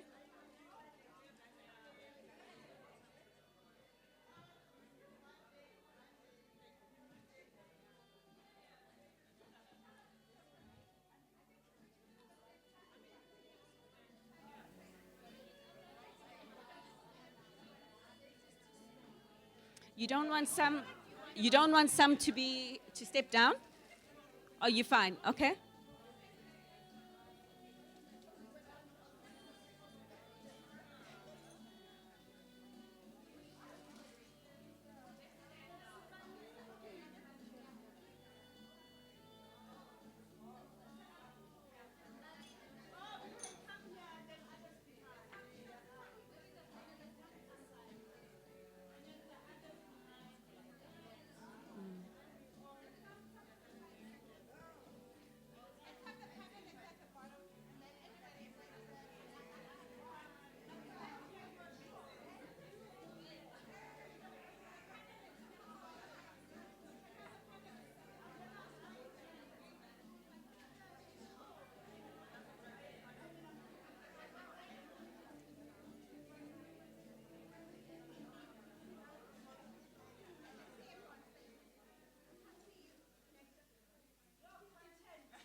Oh, fantastic. Oh.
Okay, so this is the part where now you, as our wonderful audience members, our wonderful queens, get to also get rewarded for your efforts. I mentioned a prize giving that was happening, right? The best dressed, the most thought-provoking questions here in the room and also online. And so our next speaker is going to take us through that. Is that fine? Is that fine? Okay. Does anyone here think they should win the best dress out of curiosity? Okay. I agree with you. But I'm not the judge. So I'll hand over to the judge right now, or representing the judge committee, Ms. Nobuko Sukufa, who's also an AWIF EXCO member. Let's give her one last honorary applause. Thank you. Thank you, Fifi. Should I get on stage? Good afternoon, fellow queens. You all look so amazing today. You all look so beautiful. And yeah, honestly, this room is full of royalty right now. I'd like to invite my fellow AWIF committee member, Yumna Dlamini, to join me in handing out the gifts. You can just call us the rich aunts for now. You know what? This moment is always my favorite. It's always the favorite part of the program for us because it's the time that we celebrate you, our community.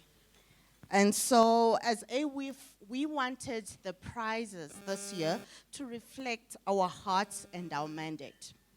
That's why every hamper and gift you see today has been proudly sourced from women-owned, women-led, women-driven businesses. Not only are these gifts beautiful, but they carry the spirit of empowerment and sisterhood. And they are all proudly South African gifts. And now, for the moment we've all been waiting for, our first prize, which is a bold and beautiful hamper for the strongest interpretation of our dress code. And the rules of this giveaway, I just need to put a disclaimer here. So, speakers, my darling speakers, you are disqualified. Look how amazing you look. So yeah, no, you can't. AWIF committee, as you know, AWIF committee, you are also disqualified. So the winner, without further ado, the winner today who carried the beauty and richness of her culture with such elegance and such grace, she truly stood out. Please join me in celebrating our Queen Slayer for today, Tenjiwe Vanda.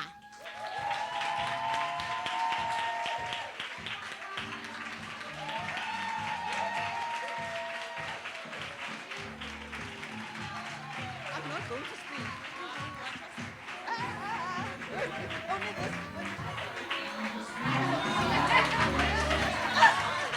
She says she's shy. And flowers.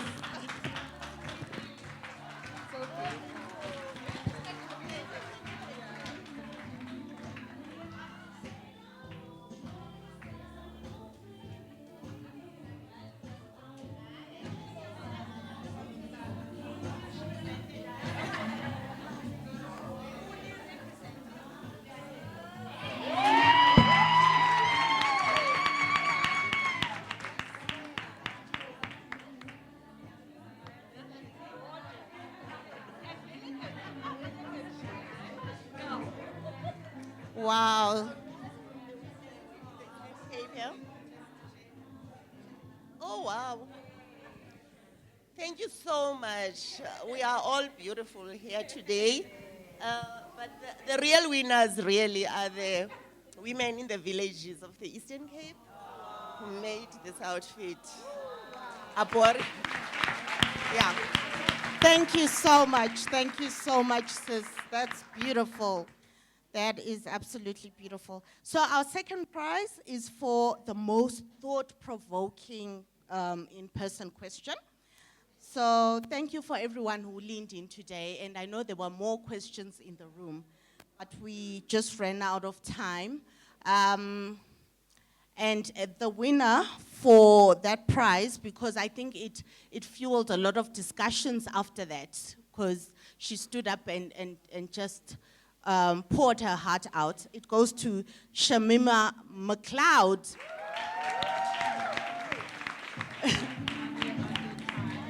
When you said we are tired, I felt that. I felt it.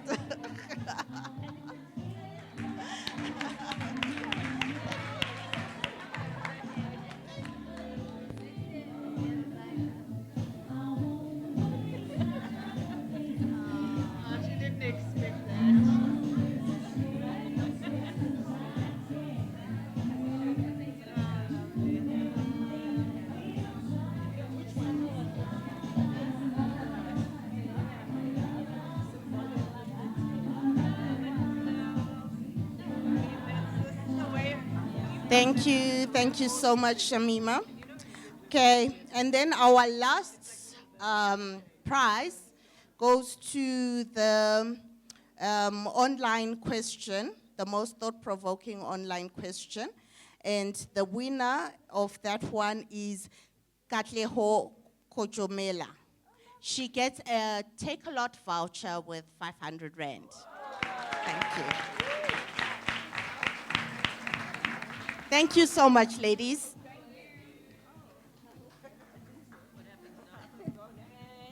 Last but not least, closing remarks that will be delivered by your DP as AWIF, Ms. Kangisa Bika, who's ready to take to the mic.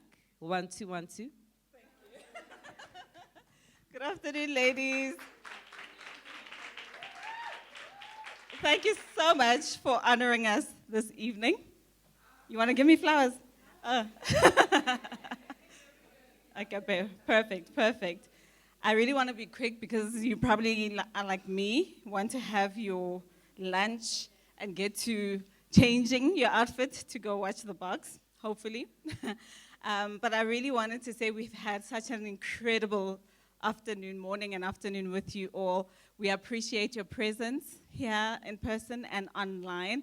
Thank you so much for your time and for being here fully dressed in our theme that we really literally thought of last minute. We're like, I might bring the queens out.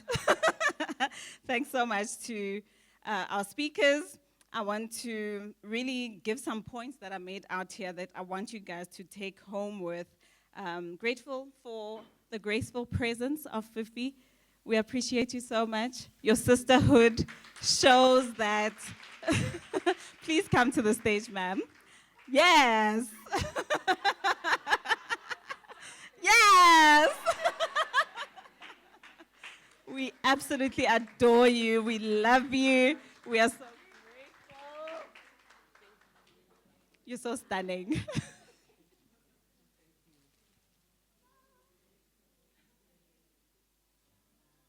Thank you. A round of applause for graceful Fifi. She has steered our yacht so fantastically this afternoon. I want to also thank our Deputy President of our National NEC, Ms. Namonde. She's also our past president at AWIF. Her leadership continues, so we appreciate you, ma'am. We love that you are for transformation, and we see it. We see it in the results that we've seen as an organization of the women who are being funded, the women in leadership who are given opportunities to lead on boards and also to be on EXCO leadership. I want to also, thank 91 for being the best Moreki we could ever ask for. And since Felisa has left, but we have such a wonderful relationship with 91. And I want to reiterate, we're turning 20 next year, and the circle is bigger. Ladies, we want to partner with you. We want to grow with you. We want to expand our efforts with you. So please don't be shy. We've got Wiki, we've got ourselves. Call us for high tea or whatever it is. Whether it's on Teams, we're looking to partner with our development opportunities, funding of young entrepreneurs or female entrepreneurs. So we're looking for access to markets, access to finance. So please partner with us. I want to also thank our panelists for driving the gender parity agenda with us, because I feel like, when you start talking about gender inequality, people always assume we are aggressive. You step into a room like, but we want to take up space because we know when we champion women, communities thrive. How many of you are able to say, when you got into a space, you even brought a +1 today, right? Because we are naturally just generous givers like that. So don't stop that, be deliberate in the fight. I love what our chairperson said, Umbali. A round of applause for incredible leader. You don't see it, but she's really paddling under this water. You see us so well, man. We appreciate you. We love you. Thank you for your leadership. We've done this well because you trust us, you give us, you know what our strengths are, and you actually champion us to win. So thank you so much, ma'am. Also, she's such a cheat. She's a new mom. This girl's got a six-pack already. And that's what we do. We bear the kids and run the businesses. That's what we can do. So thank you for being that representation for us. And to our speakers, Ms. Gita, who has left already, didn't tell us that she actually plays on the Philharmonic Orchestra. That's how talented she is. So we really, appreciate her insights. Can you imagine there are people that live under 75 rands? That's not even the price of our lipstick, lady. Can we be conscious with the efforts that we make in our industry? Think broader, outside of ourselves, and be generous givers of our time, talent, and intellect. I want to also say, yes, the needle has moved, but are we accelerating? I'm a mom of a set of twins, a boy and a girl, and my children will always say, my daughter in particular will say, don't give me less food just because she obviously doesn't finish, but it'll be her choice. Mama, let it be my choice not to finish. Give me equal food, and it will sadden me that it will be another 139 years before she can feel equal in corporate to her brother, whereas she already does, So it is our responsibility to drive the narrative and change our cause. And Sis Pelisa mentioned some interesting things that, when you're a champion for transformation, it's not really about who's in the room. Doing the right thing at the right time for a bigger cause. Go beyond yourself and persist. Those doors will open. In fact, there are people who will support this kind of work, who prefer to be on the background, and then you see that the ones who want to be on the front lines can be supported. Thank you. You've demonstrated that there's still a lot of work for us to do, a lot of work to shift women from doing the care work that's often unpaid, and for us to get to a position where men are comfortable to do the care work, the unpaid care work, then that drives equality. In fact, in the Scandinavian countries, that's what they do. They have equal opportunity to take care of the kids. They have equal opportunity to take leave when there's a birth in the family, and that drives that gap, that closes that gap, because no one is out of work for longer than they should. To our panelists, you've done so incredibly well. Ms. Prudence, I love that you said it's not about going deep only. We have to go wide. The circle is bigger, the pie is big. I hate that it's a pie because I prefer cake, but the slices are for all of us. And some of us don't even prefer the cream. We just maybe like the filling. You know what I mean? There's an opportunity for all of us. So we want to touch that, and that's why we do the work that Mali so eloquently said. We are not paid for this. We love it because it's passion for us. We want to see other girls win. Because we know when they win, all of us feel confident to take places, right? Ms. Lindega spoke about, we want to see the evidence. When people say they're championing women, can we also see a track record of how many are they? Are they the same people? And if they are the same people, are they paying it forward? Because what's the use when it's the same circle that's getting smaller and smaller? And that's not what we are championing here. We want everyone to feel they take their place. Ms. Florence, my appreciation for your insights today go beyond saying, we need to be courageous. This is not easy work. Transformation is not easy work. You're getting into someone's comfort space. You're telling them you don't see yourself in their space. Build your own thing, okay, if you want to see, right? But I like that you say we must be comfortable with the resilience that will be required to walk this journey. And one of the things that, when Unomonde introduced us with, alongside Usnowi to the G20 Alliance and Power Alliance, is that there will be there's an intention to build a playbook that will allow women entrepreneurs who are PhD holders to commercialize their ideas. Do you know how intentional you have to be able to do that? So I love the work that you champion, and appreciate that we can be part of it. Thank you to all our sponsors, Alex Forbes, all the goodie bags that you have. We've got some fantastic things from 91, Alex Forbes, Altvest, and Themis Investments. From our technical advisor, Ms. Faye, you're such a champion. We love you ever so much. I want to let you know, firstly, before I close now, to say we have upcoming events.